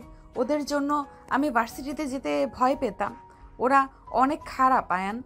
তুমি আমার জন্য ওদের সাথে ফাইট না করলেও পারতে। ওরা তোমার যদি কোনো ক্ষতি করে দেয়। আয়ান, এখান থেকে চলো। নদীর কথা শুনে আয়ন থমকে গেল। আয়ন ভাবতে লাগলো, এই মেয়ে নিজের কথা না ভেবে সব সময় আমার কথা কেন ভাবে? আর এইগুলো সোনালির ভাড়া করা গুন্ডা না? আয়ন পিছনে তাকাতে দেখে সোনালি পাশে কয়েকজন। আয়নের বুঝতে বাকি রইল না। আয়ন নদীকে সান্ত্বনা দিতে বলে, কান্না বন্ধ করো তো, চলো নামিয়ে দিয়ে আসছি। আয়ন নদীকে ওড়না পরিয়ে দিয়ে বাইকে উঠে পড়ল। নদী বাইকে উঠে পড়ে আয়ন নদীকে নিয়ে সোজা ভার্সিটিতে চলে গেল। নদীকে নামিয়ে দিয়ে সোনালির কাছে চলে গেল। সোনালিকে না পেয়ে আয়ন বুঝতে পারলো ও কোথাও গেছে। আয়ন সোজা লেকে পারে চলে গেল। সোনালি পাশে বসলে সোনালি বলে ওঠে, তুই তোর বউকে ভালোবাসোস, আজকে প্রমাণ হয়ে গেল। আর কেন নাটক করা, আর কোনো নাটক করার দরকার নেই। আজ থেকে আর এসব বিষয়ে কোনো কথাই বলবি না। আরে যেমনই হোক, আমাদের বাড়ির তো মেয়ে, ওইসব প্ল্যান বাদ দিয়ে অন্য প্ল্যান বের করতে হবে। আয়নের কথা শুনে সোনালি ডেকে থাপ্পড় মেরে বলে, আর কোনো দিনও এ বিষয়ে কথা বলতে আসবি না। ভাই বোন হয়ে থাকবি। বাই। সোনালির কথাগুলো বলে চলে গেল। 1 বছর পর আয়ন ঘুমিয়ে আছে। হঠাৎ করে চিল্লাপালার শব্দে আয়নের ঘুম ভেঙে গেল। আয়ন চোখ খুলতে দেখে সোনালি রেগে তাকিয়ে আছে। আয়ন বলে ওঠে, কি ব্যাপার, তুমি আমার রুমে কি করো? তোর জন্য গুড নিউজ আছে। কি হয়েছে, এত রেগে আছো কেন? আবার কি হলো? দেখো, 1 বছর ধরে অশান্তিতে থাকতে থাকতে ক্লান্ত হয়ে গেছি। দয়া করে বলো কি হয়েছে? আবার রেগে কেন আছো? তোমার যদি মনে হয় আমি ভালোবাসি না, তাহলে তাই আমাকে ছেড়ে রাতুলের সাথে রিলেশন কন্টিনিউ করতে থাকো।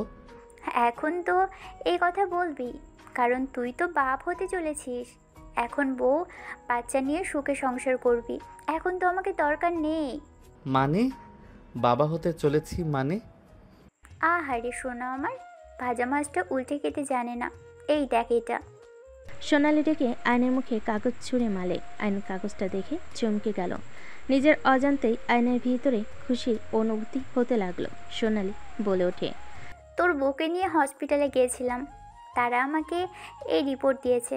বাহ বাহ, এই তোর ভালোবাসা! ভাবা যায় বউয়ের সাথে ঠিকই রোমান্স হচ্ছে, আর আমাকে কিনা ভালোবাসার কথা বলে বলে আটকে রেখেছিস, তাই না?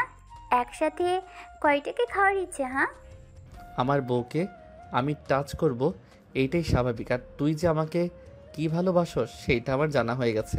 তুই আর কোনো কথা বলিস না। আজ আমার ভালোবাসার উপরে প্রশ্ন তুললি?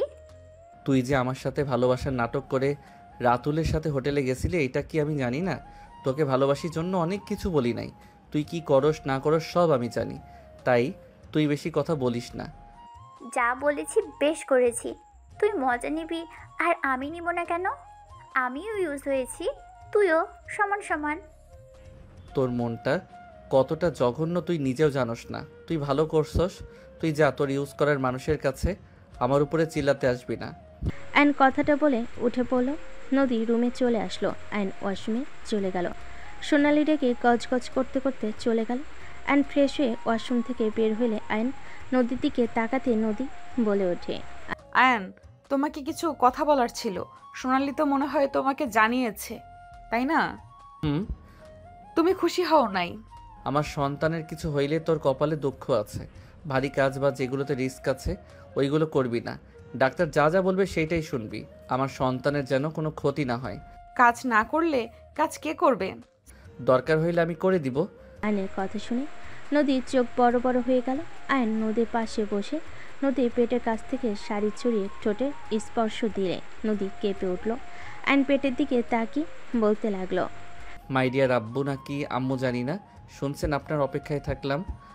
তাড়াতাড়ি দুনিয়াতে এসে আমাকে আব্বু ডাকবেন, বুঝলেন? আপনার মুখে আব্বু ডাক শোনার জন্য অপেক্ষায় থাকলাম। আয়ন পেটের সাথে কথা বলতে লাগলো। নদী আয়নকে এত খুশি দেখে ওর মুখে হাসি ফুটে উঠল। আয়নের বাচ্চাদের মতো কিছু কথা শুনে নদী ফিক করে হেসে দিলে। আয়ন ভুরকুচকে তাকিয়ে বলে, দেখছেন, আপনার আম্মু আমাদের কথার মাঝে হাসি দিয়ে কথা বলার মুডটাই নষ্ট করে দিল। সরি, আপনারা কথা বলেন, আমি আর ডিস্টার্ব করব না। আয়ন নদীর পেট ধরে চুমু দিয়ে কথা বলতে লাগলো। নদীর খুশিতে চোখের পানি চলে আসলো। আয়ন নদীর চোখে পানি দেখে হাত দিয়ে মুছে দিতে দিতে বলতে লাগলো, এই কান্না করবে না তো। তুমি কান্না করলে আমার বাবুদের খারাপ লাগবে। মা যেমন হোক, মায়ের চোখের পানি কোনো সন্তান সহ্য করতে পারে না। আমার ছেলেমেয়েরা আমার উপরে রেগে যাবে, বলবে আব্বু আম্মুকে কান্না করিয়েছে। ওকে, সরি, আমার ভুল হয়ে গেছে, আর কান্না করব না। বাবুরা, তোমার আব্বু কিন্তু কিছু করে নাই। নদীর কথা শুনে আয়ন হাসি দিল। আয়নের হাসি দেখে নদীর পরানটা জুড়িয়ে গেল। নদী আয়নের কপালে হুট করে চুমু দিলে। আয়ন ভুরকুচকে তাকালে নদী অন্যদিকে তাকিয়ে বলে, বাবুরা বলল তাদের আব্বুকে যেন চুমু দেই। ও আচ্ছা, তাহলে ঠিক আছে। আচ্ছা, কিছু খাইছো? না, ঘরটায় গুছিয়ে নিচে থালা বাসনগুলো মেজে খাবো। তুমি খাবে কখন? তোমার ক্ষুধা লাগছে না? কই না তো। আমি আসছি। আয়ন রুম থেকে বের হয়ে নিচে চলে গেল। নিচে গেলে রিফাত এসে বলে, ভাইয়া, আমি তো চাচ্চু হতে যাচ্ছি। ভাইয়া, আমার অনেক প্ল্যান আছে। আমি বাবুদের জন্য আমার খেলনাগুলো যত্ন করে রেখে দিব। বাবুকে কোলে নিয়ে আমার খেলনাগুলো দিয়ে দেব। রিফাতের কথা শুনে আয়ন বেশ খুশি হয়। রিফাতের সামনে হাঁটি গেড়ে বসে বলে, বাবা, রিফাত তো দেখি চাচ্চু হওয়ার জন্য একদম প্রস্তুত। যে রিফাতের গাড়ি নিয়ে খেলেছিলাম বলে আমাকে দিয়ে নতুন কিনে নিয়েছে, সেই নাকি তার ভাতিজা ভাতিজিকে দিবে। বাহ বাহ। আয়নের কথা শুনে আয়নের আব্বু চাচু হেসে বলে, ভাবা যায় রিফাত এখন চাচ্চু হওয়ার জন্য প্রস্তুত হয়ে গেছে। খুব ভালো, খুব ভালো। রিফাতর আব্বুর সাথে কথা বলতে লাগলো। আয়ন রান্নাঘরে গেলে আয়নের আম্মু বলে, কিরে, এখানে কি করিস? টেবিলের সামনে বস। সোনালি আয়নকে খেতে দে, আর তুই খেয়ে নে। আমি খাবো না, সাইড দাও তো। আয়ন প্লেট নিয়ে খাবার প্লেটে নিতে লাগলো। আয়ন খাবার নিয়ে যেতে নিলে আয়নের আম্মু বলে, টেবিলে বসে খা, কোথায় যাস? নদীকে খাওয়াই দিব। কি বলো এসব? আয়ন কিছু না বলে চলে গেল। সোনালির আগে হাত মুঠো করে নিল। আয়ন খাবার নিয়ে যেতে নিলে আয়নের আম্মু হাত ধরে বলে, মেয়েদের বিয়ে হলে বাচ্চা হবে, এখানে এত ন্যাকামি করার কোনো মানে হয় না। বউকে বেশি মাথায় তুলে পরে নিজে পস্তাতে হবে। একদম ঠিক কথা। যেমন আগে আমি পস্তাছি তোর মাকে মাথায় তুলে। আয়নের আব্বুর কথা শুনে আয়নর চাচু মিটিমিটি হাসতে লাগলো। আয়নের আম্মু রেগে বলে, আমি তোমাকে কি করেছিলাম যে আমার জন্য তুমি পস্তাইছো? তোমরা ঝগড়া করো, আমি যাই। আয়ন রুমে গিয়ে দেখে নদী জামা কাপড় বের করে এক এক করে গোছাচ্ছে। আয়ন নদীকে তুলে খাটে বসিয়ে দিয়ে বলল, আসলে তোর পাকনামি না করলে ভালো লাগে না। তোকে যে বললাম কোনো কাজ করা লাগবো না, তাও কানে শুনোস না নাকি? আরে এটা তো ভারী কাজ না, আর এখন ভারী কাজ করলে কিচ্ছু হবে না তো। বেশি বুঝবি না। ওকে। আয়ন প্লেটের খাবার নদীর মুখের সামনে ধরল। নদী বলে উঠল, তুমি খাও, আমি পরে খেয়ে নিব। খেতে বলছি, খেয়ে নাও। আর নদীকে খাওয়াই দিতে লাগলো। নদী আয়নের সামনে লোকমা এগিয়ে দিলে আয়ন মুচকি হাসি দিয়ে মুখে লোকমাটা নিয়ে নিল। দুজন একে অপরকে খাওয়াই দিতে লাগলো। খাওয়া শেষ হলে আয়ন নদীকে পানি খাওয়াই দিতে গেলে নদী বলে ওঠে, তুমি আগে খাও, তোমার তো কারোর একটু জিনিস পছন্দ না। খাও, সমস্যা নাই। তুমি খাও। আমি যদি না খেতে পারি তো আমারটা তুমি কেন খাবে? তুমি আমার হাজবেন্ড, তাই। তুমিও তো আমার বউ, খাও তো। আমি যা বলি শুনো, আমার রাগ তুলতে যেও না। আয়নের কথা শুনে নদী পানি খেতে লাগলো আর আয়নের দিকে তাকিয়ে দেখতে লাগলো। নদী মনে মনে ভাবতে লাগলো, এই আল্লাহ, আমি এসব কি স্বপ্ন দেখছি নাকি? আল্লাহ, স্বপ্ন যদি হয় আমার ঘুমটা ভাঙিয়ে দিয়েন না। নদীর পানি খাওয়া শেষ হলে আয়ন পানি খেয়ে প্লেট নিয়ে নিচে চলে গেল। আয়নকে দেখে আয়নের চাচি বলে ওঠে, আয়ান, নদীকে নিচে আসতে বলতো। কেন? বাহিরে কাজ আছে। কি কাজ? কিছু ড্রাম পড়ে আছে, পরিষ্কার করতে লাগবে। কাজের লোক দিয়ে করান, ওই আসতে পারবে না। ওইগুলো তোর বউ করতো, আর এখন কাজ করলে তোর বউয়ের ক্ষয় হবে না। তুই দামড়া মেয়ে হয়ে সারাদিন শুয়ে বসে থাকোস, কাজ করতে পারোস না। আয়ান, বেশি বেশি করে ফেলছিস কিন্তু। কিসের বেশি করছি? ওই কাজ করতে পারে না। তিনজনে চিল্লাপালার শব্দে নদী আয়নের ঘর থেকে বের হলো। নদী সিঁড়ির কাছে এসে দেখে আয়ন বলছে, আমি বাড়াবাড়ি করছি নাকি তোমার মেয়ে করছে? আজকের পর থেকে আমার বউকে কেউ কিছু বললে তার জন্য মোটেও ভালো হবে না। সোনালি এই বাড়ির মেয়ে, আর নদী এই বাড়ির মেয়ে না। তোমার মেয়ে মেয়ে, আর ওই মেয়ে মেয়ে না। ওর বাবা মা মারা গেছে, ওর জন্য ওর কোনো মূল্য নাই, তাই না? আয়নের কথা শুনে নদী অবাক হয়ে গেল। আয়নের আম্মু এসে সজোরে গালে থাপ্পড় মেরে বলে, তোর এত বড় সাহস, চাচির সাথে এমন দুর্ব্যবহার করিস? তোর বউ তোকে জাদু করেছে, তাই না? নদী, তুই ইচ্ছে করে পেটে বাচ্চা নিয়েছিস, তাই না? যাতে আমার ছেলেকে বশ করতে পারিস। তোর পেটের বাচ্চা না থাকলে তুই আমার ছেলেকে বশ কিভাবে করবি? আয়নের আম্মু রেগে নদীর কাছে গিয়ে ধাক্কা মেরে দিলে আয়ন জোরে চিৎকার দিয়ে নদীকে ধরল। আয়ন নদীকে জড়িয়ে ধরে বলল, নদী, ঠিক আছো তুমি? আমি ঠিক আছি বড় আম্মু। আমি কোনোদিন আপনাদের কিছু বলি নাই, সব সহ্য করে গেছি। আজ আপনি যেই কাজটা করলেন মোটেও ঠিক করলেন না। কোনটা ঠিক কোনটা ভুল সেটা আমাকে বোঝাস? আয়নের আম্মু চুল ধরতে যাবে, আয়নর আম্মুর হাত ধরে বলে, ব্যাস আম্মু, তোমার ব্যবহারে আমি অনেক খুশি হয়েছি। তুমি আমার সন্তানকে মারার জন্য পিছপা হবে না, তোমাকে বোঝা হয়ে গেছে। আমার স্ত্রীকে আমি এই বাড়িতে রাখবো না। এখানে রাখলে তিনজন মিলে একটা কিছু করে দিবে। এই কাল লাগেনি, তুই আমার ছেলের মাথাটা একদম খেয়ে দিয়েছিস। আমার ছেলেকে আমার থেকে কেড়ে নিয়ে তুই জীবনেও সুখে থাকতে পারবি না। তোর সন্তান জন্ম হওয়ার আগে তুই হারাবি যদি আমার সন্তানকে আমার থেকে কেড়ে নিস। বড় আম্মু, আপনি আমাকে অভিশাপ দিচ্ছেন নাকি? হ্যাঁ, দিচ্ছি। আর তোর ওই মুখে আমাকে আম্মু বলবি না। আমার সন্তানের কিছু হইলে আমি কাউকে ছাড়বো না বলে দিলাম। কি করবি? হ্যাঁ ভাবি, তোমাকে আগেই বলেছিলাম ওর সাথে বিয়ে দিও না। আয়ানকে এই কাবজা করে নিবে, যেমন বড় ভাই সোনালির আব্বু বড় আফাকে নিয়েছে।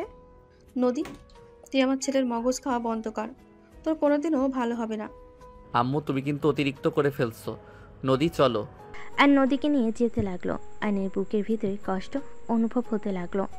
আর নদীকে নিয়ে রুমে গিয়ে নদীকে খাটে বসিয়ে দিয়ে রেখে নদীর জামা কাপড় অর্ধেক ভাঁজ করেছে।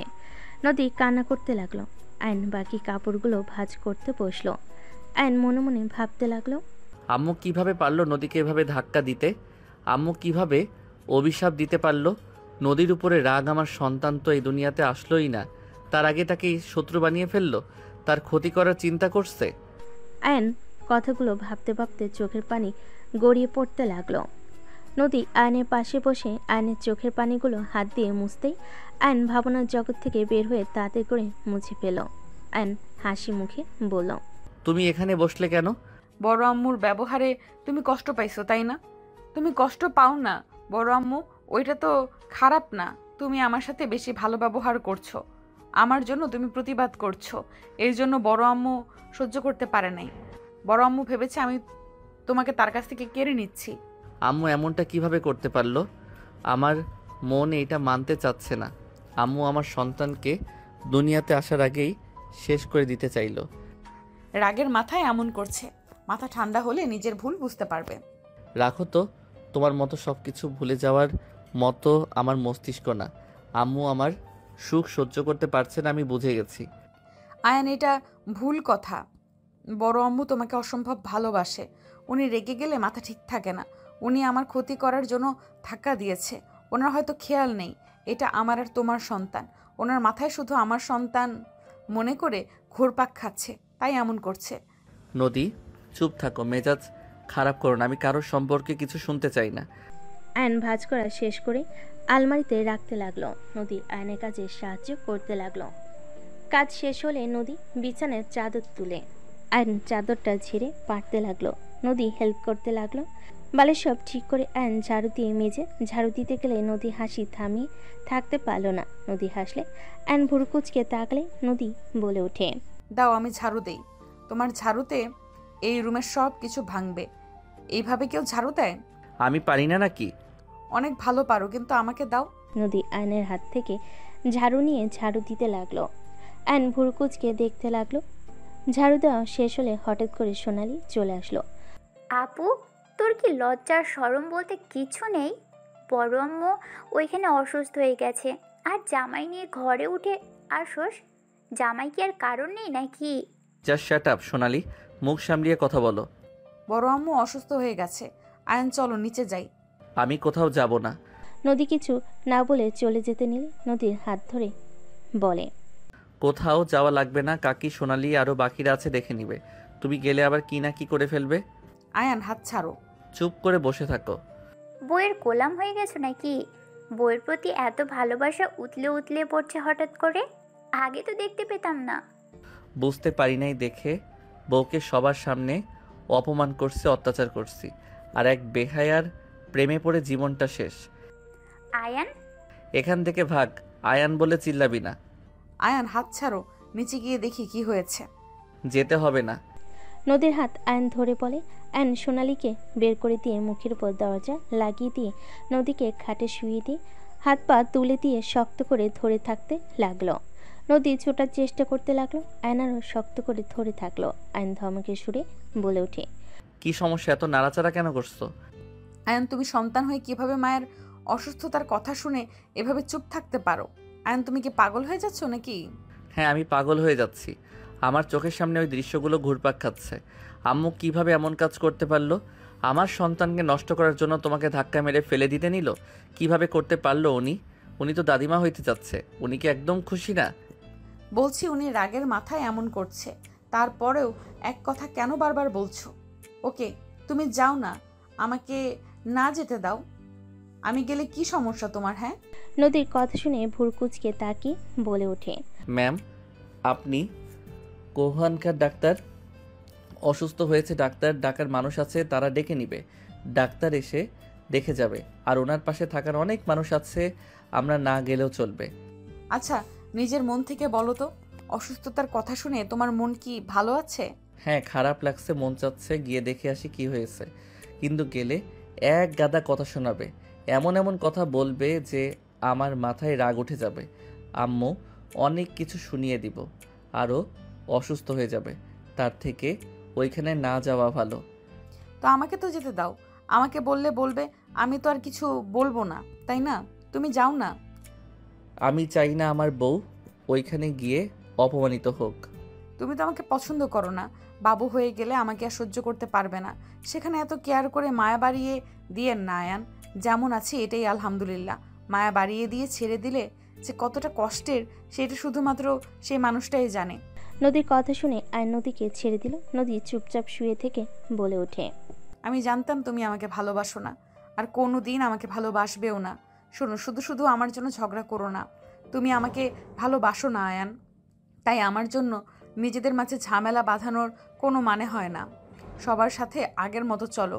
আমি মন থেকে বলছি, তুমি আগের মতো সবার সাথে চলো। আমি এতিম মানুষ, আমি কষ্ট পাইলেই কি আর না পাইলেই কি।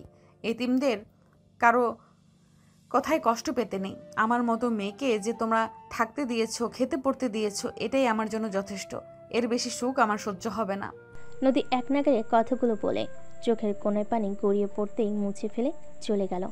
আয়ন নদীর চলে যাওয়ার দিকে তাকিয়ে থেকে ঘুরে শুয়ে পড়ল। আয়ন আবার সোজা হয়ে শুয়ে মাথার নিচে হাত দিয়ে ভাবতে লাগলো, যাব নিচে নাকি না যাই দেখে আসি। আয়ন কথা ভাবতে ভাবতে নিচে চলে গেল। আয়নর আম্মুর রুমের সামনে যেতেই থমকে গেল। আয়ন শুনতে পেল, আয়ান তোকে তো মেনে নিয়েছে, যাক এইটাতে অনেক ভালো লাগছে। বড় আম্মু শুধু বাবুর জন্য আমার সাথে ভালো ব্যবহার করছে? কি বলিস? না, আমার মনে হয় তোকে ভালোবেসে ফেলেছে। না, সব নিজের সন্তানের জন্য এমন ব্যবহার। আচ্ছা শোন, আমার যতটা মনে হয় আস্তে আস্তে ও তোকে ভালোবেসে ফেলবে। আমি জানি না, কিন্তু বড় আম্মু তুমি এইভাবে আমাকে ধাক্কা না দিলেও পারতে। ওইটা ওর মনের ভেতরে গেঁথে গেছে। ওই সময়ের কথা ভেবে ওর চোখে পানি এসেছিল। আমাকে না ভুল বুঝে আমি মা হই না। তুই আমার উপরে বেশি দিন রাগ করতে পারবি না। মেন কথা তোর সাথে যেন ভালো ব্যবহার করে, আর কাকুরের থেকে দূরে থাকিস। ছোট আম্মু আমার সাথে এমন কেন করে বুঝি না। ওইসব জায়গায় শুধু প্যাচ লাগিয়ে দেয়। তোকে একটা সত্যি কথা বলি, সোনালির সাথে আয়নকে দেখলে ওদের আশেপাশে ঘোরাঘুরি করবি। কেন? যা বলবো তোর খারাপ লাগতে পারে। কি কথা যে খারাপ লাগবে? আয়ন সোনালিকে ভালোবাসে। আয়নের আম্মুর কথা শুনে নদী কয়েকবার পিছিয়ে গেল। নদী আম্মুকে জিজ্ঞেস করলো, আম্মু এসব কি বলেন? ওরা তো সব সময় ভালো ভাই বোনের মতো দুষ্টুমি ঝগড়া সব করে, ভালোবাসে, এমন কিছু তো কখনো আমার চোখে পড়ে নাই। তারা বাসায় ভাই বোনের মতো থাকে, কলেজে গেলে দুজনের সম্পর্ক বদলে ফেলে। কি বলেন এসব? আপনি কিভাবে জানেন? অনেক আগে থেকে আমি জানি। সোনালি কাকুলির কথা আমি শুনে ফেলেছিলাম। সোনালিকে দিয়ে ইচ্ছে করে আয়নকে ফাঁসিয়েছে, তাই আমি ওদের সাথে তাল মিলিয়ে এতদিন নাটক করছি। আমি ভালো করে জানি আমার ছেলে আস্তে আস্তে তোকে পছন্দ করবে, আর তোর উপরে অত্যাচার করা বন্ধ করবে, সবার সাথে তোর জন্য লড়াই করবে। আয়নের আম্মুর কথা শুনে নদী অবাক হয়ে গেল। নদী বলে ওঠে, এমন তো নাও হতে পারতো। আরে আমার ছেলেকে আমি চিনি। ও নিজেকে যত রাগী হিসেবে দেখাক না কেন, ওর মনটা অনেক নরম স্পট। বাট আমার বড় ছেলেটাকে মানুষ করতে পারলাম না। আগামীকাল আসবে বউ নিয়ে, জানি না এসে কি শুরু করে দেয়। বাবা, বড় আম্মু। ফাজিল মায়া, যা রুমে গিয়ে রেস্ট নে। আর কি বলা লাগবে বলে দিস। আয়নের আম্মু হাসতে লাগলো। এর ভিতরে আয়ন রুমে চলে গেল। আয়ন আগের পজিশনে শুয়ে থাকলে নদী রুমে এসে বলে, আয়ন তোমার আম্মুর সাথে দেখা করে আসো, অনেকটা অসুস্থ হয়ে পড়েছে। তাই?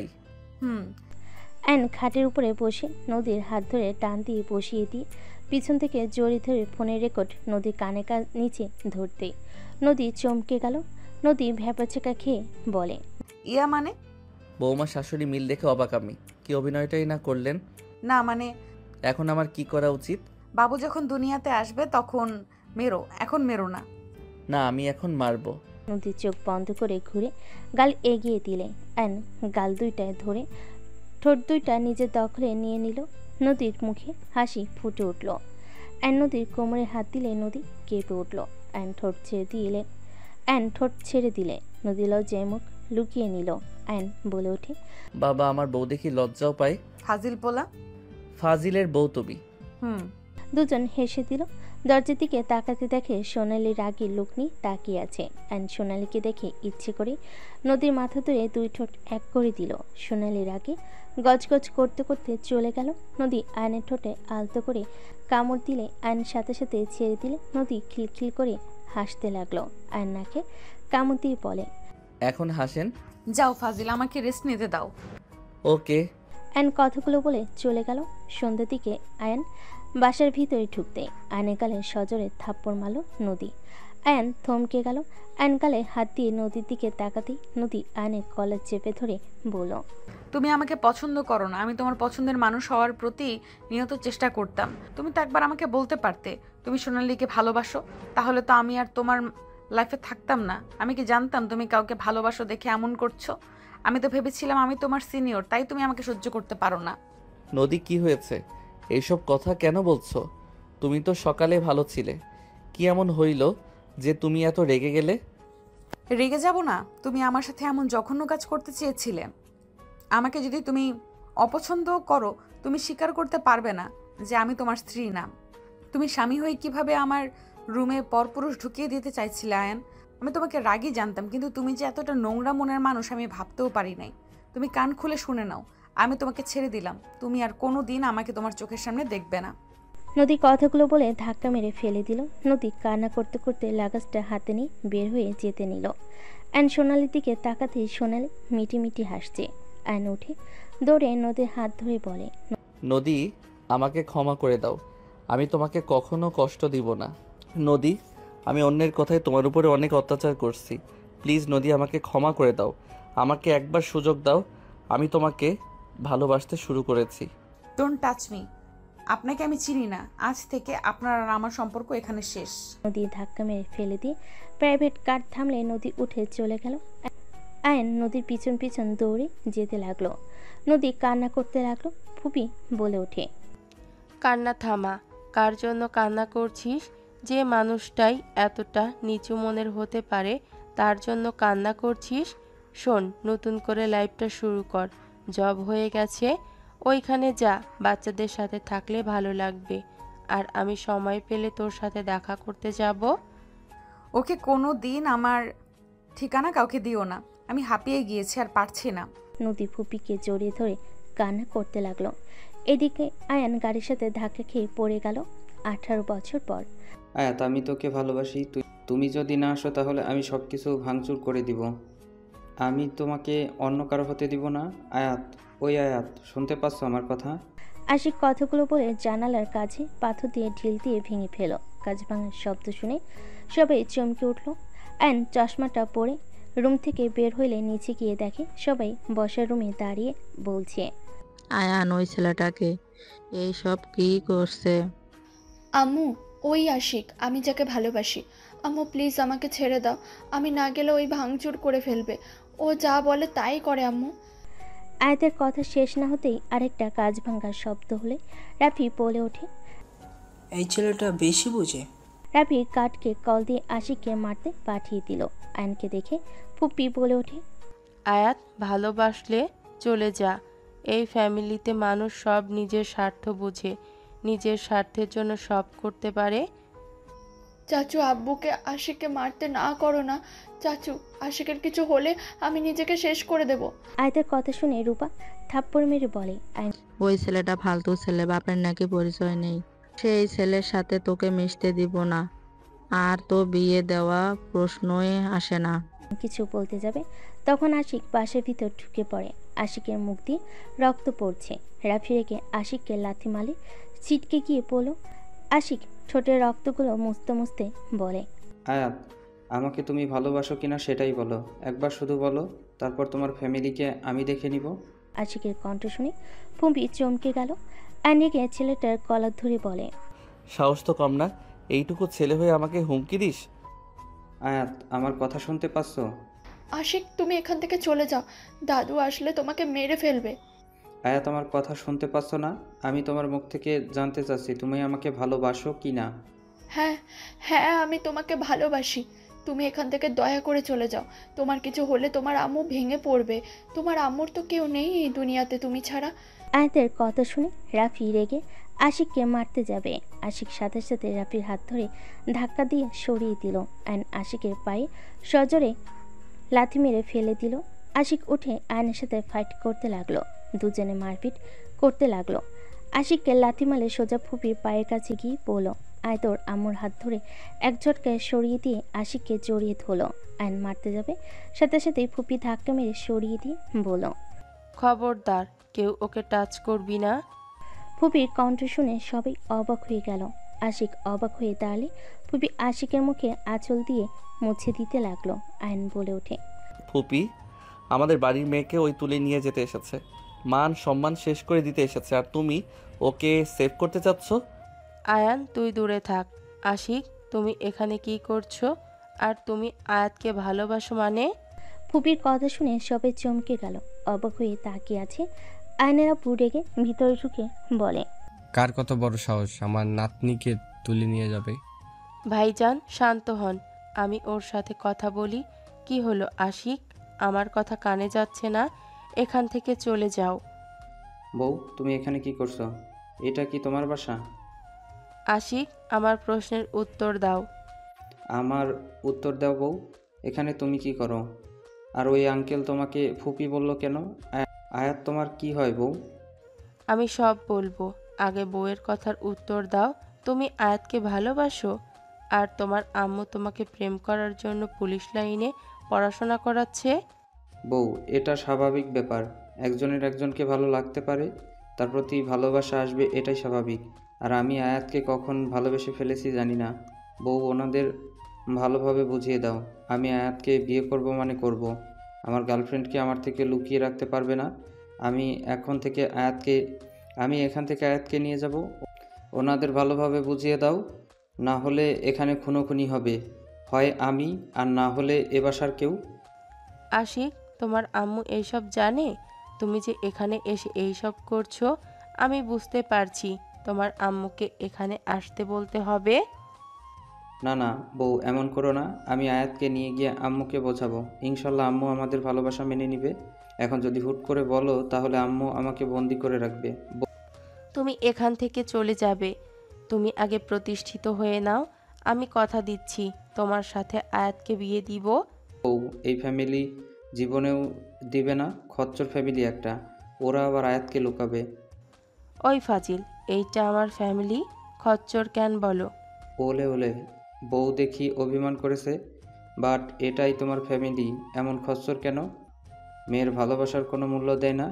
আর আমার সম্পর্কে পুরো কথা না শুনে কার থেকে কি শুনে আন্টি আমাকে ধরে মেরেছে, আর আম্মুকে যাইছে তাই বলে আয়াতকে নিয়ে চলে আসে। আমাকে বলেছে ও নাকি আয়াতকে বিয়ে দিয়ে দিবে, আর আমি রিস্ক নিব না। ফুপি, এই ছেলেটাকে চেনো? ফুপি তুমি ছাড়বে? ছাড়লে কি করবি? মারবি নাকি? ওর মাকে দেখে মারতে পারবি তো? মানে? আমার আম্মুকে এই ফ্যামিলি চেনে নাকি বউ? আশিক, তুমি চলে যাও। তোমার আম্মু জানলে অনেক রেগে যাবে। আর তুমি এই ফ্যামিলি কারো গায়ে হাত আর তুলো না। এইটা খুব খারাপ, বড়দের গায়ে কেউ হাত তুলে। আমি তো কারো গায়ে হাত তুলতে চাই না। উনি তো আমাকে মারছে, আমি জাস্ট নিজেকে বাঁচানোর চেষ্টা করছি। মারলে কি ওনাদের এই অবস্থা দেখতে ওই গার্ডদের মতো হতো? গুড। দাদিমা, তুমি আশিককে বউ, তোমার কথা তো অনেক শুনেছি, তোমার সাথে তো দেখা করার কথা ছিল, বাট তার ভিতরে আম্মু আব্বু আমাকে নিয়ে আসে। এই ছেলে কোথাও যেতে পারবে না। এইটুকু ছেলে না, অনেক সাহস, তাই না? আয়ন আশিককে মারতে যাবে, তখনই পিছন থেকে কেউ বলে ওঠে, আশিক। নদী রাগত্ব কণ্ঠে সবাই পিছনে ঘুরে তাকালে চমকে গেল। নদী সোজা আশিকের সামনে এসে থাপ্পড় মারতে লাগলো। আশিক হাত দিয়ে গালগুলো চেপে ধরলে নদীর থাপ্পড়গুলো আশিকের হাতে লাগলো। আশিক বলে উঠি, নদী আম্মু আমার কথাটা শোনো, আম্মু প্লিজ থামো। তুই অনেকবার বেড়ে গেছিস। রবিন যদি আমাকে না বলতো তাহলে তো জানতাম না আমার ছেলে এত বড় হয়ে গেছে যে মেয়ের বাড়িতে এসে হামলা করে। গুন্ডুস হয়েছিস তুই, হ্যাঁ? খুব সাহস বেড়েছে। চারিদিকে তাকিয়ে লাঠি খুঁজতে লাগলো।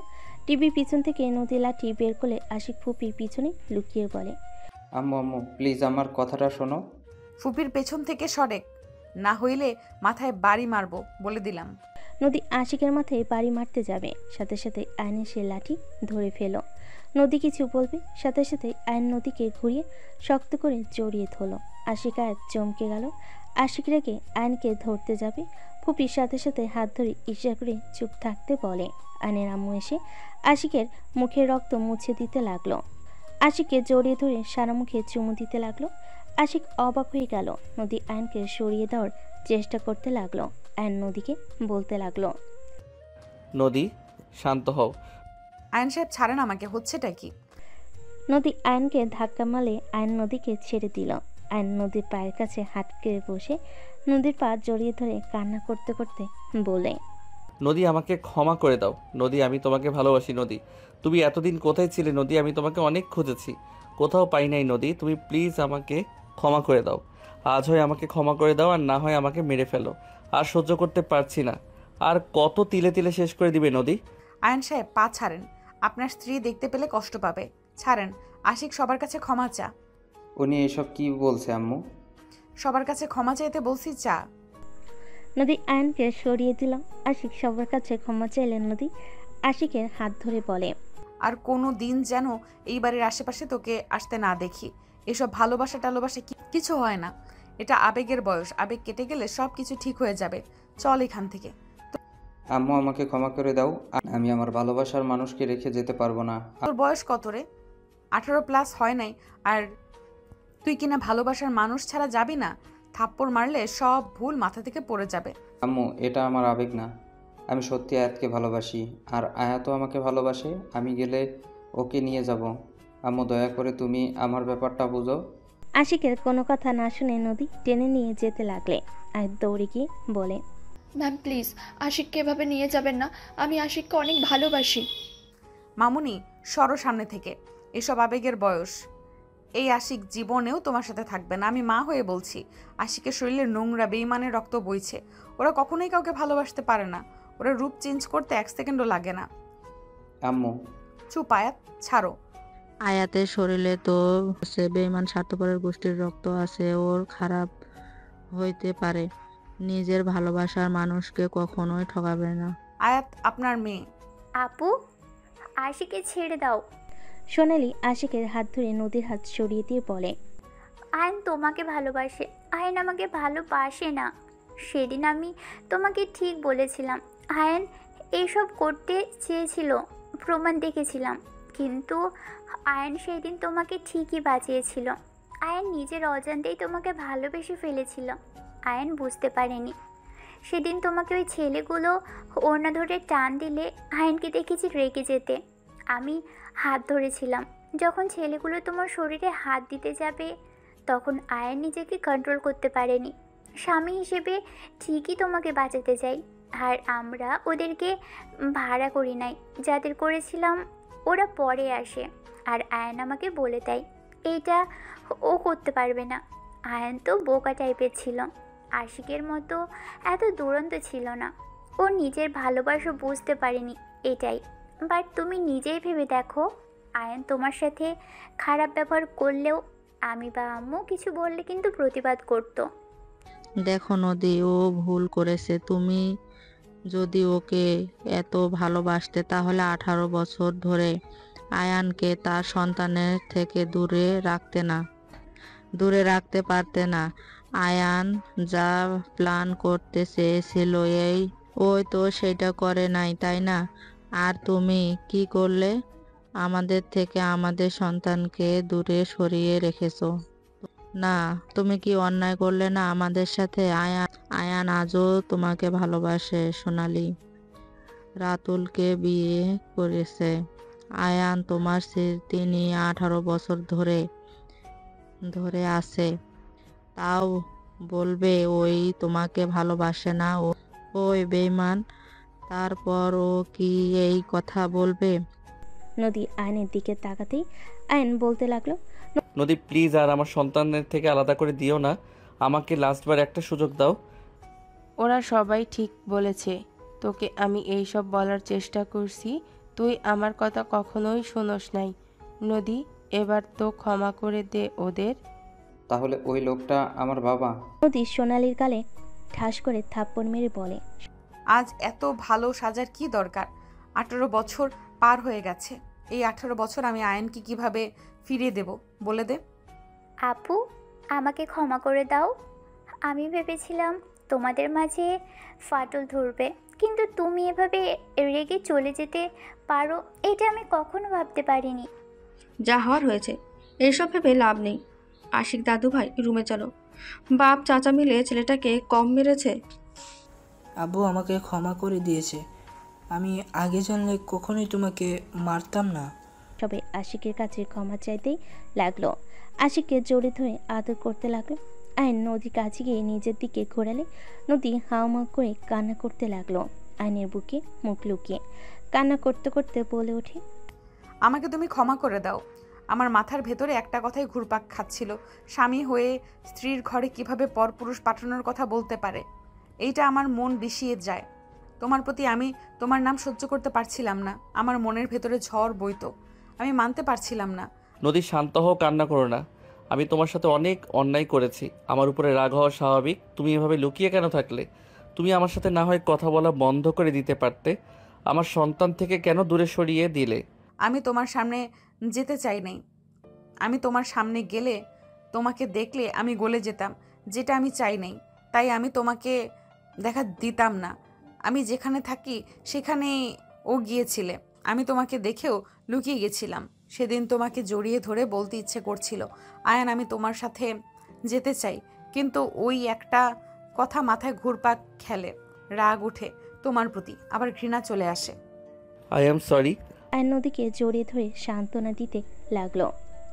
আশিক বাবা মাকে এক হতে দেখে খুশি হয়ে যায়। আয়ন আশিককে কাছে টানলে আশিক দৌড়ে আয়নকে জড়িয়ে ধরে বলে, আব্বু, আই এম সরি। আমি আপনাকে অনেক ভুল বুঝে মনে মনে অনেক বকাঝকা করতাম। শ্বশুর, আসসালামু আলাইকুম। আমাকে কি ভালোবাসেন না নাকি নাকি আমি আপনার ফ্যামিলির কেউ না? আয়াতের কথা শুনে সবাই ফিক করে হেসে দেয়। নদী আয়াতের দিকে হাত বাড়ালে আয়াত খুশি হয়ে নদীর কাছে গেলে আয়ান বলে ওঠে, আল্লাহ কোন যুগ আসলো, এ আশিক তুই বাপ আমার মতো না হয়ে তোর ফুপির মতো কেমনে হইলি? আয়নের কথা শুনে সবাই হেসে দিলে সোনালি আশিককে জড়িয়ে ধরে বলে, আমার ভাতিজা আমার মতো হবে না তো কি তোর মতো বোকা চন্দ্রবিন্দু হবে নাকি? দেখ আমার ভাতিজির সাহস, মেয়ের বাড়িতে এসেছে, একাই তুলে নিয়ে যেতে এসেছে। যেমন আমি তোকে নিয়ে পালিয়ে যেতে চাইছিলাম, কিন্তু তুই তো মা ভক্ত বলা। ফুপি আব্বুকে নিয়ে পালিয়ে যেতে চাইছিলেন? ওই আর কি, বাদ দাও। বাট বাবা, তুমি আমার রুমের জানালাটা কেন ভেঙে ফেললে? আমি কি অপরাধ করলাম? ইয়া মানে কোনটা কার রুম আমি কি জানি? আমার ভাঙার কথা রাগে ভেঙে ফেলছি। আশিকের কথা শুনে সবাই হেসে দিল। আয়াতের কপালে নদী চুমু দিল। আয়ন আশিককে জড়িয়ে ধরে বলে, আমার ছেলে তো দেখি 17 বছরে আমার সমান হয়ে গেছে। বাপ বেটার সমান লাগছে। আব্বু আপনি চাইলে আপনাকে আমাদের দুজনের ছেলে আর আম্মুকে আমাদের মেয়ে বানাতে পারি। দুজনের বিয়ে দেন যদি। আশিকের কথা শুনে আয়ন ভুরকুচকে তাকালে সবাই ফিক করে হেসে দিয়ে আশিকের কান মোলা দিতে লাগলো। আশিক হাসতে লাগলো।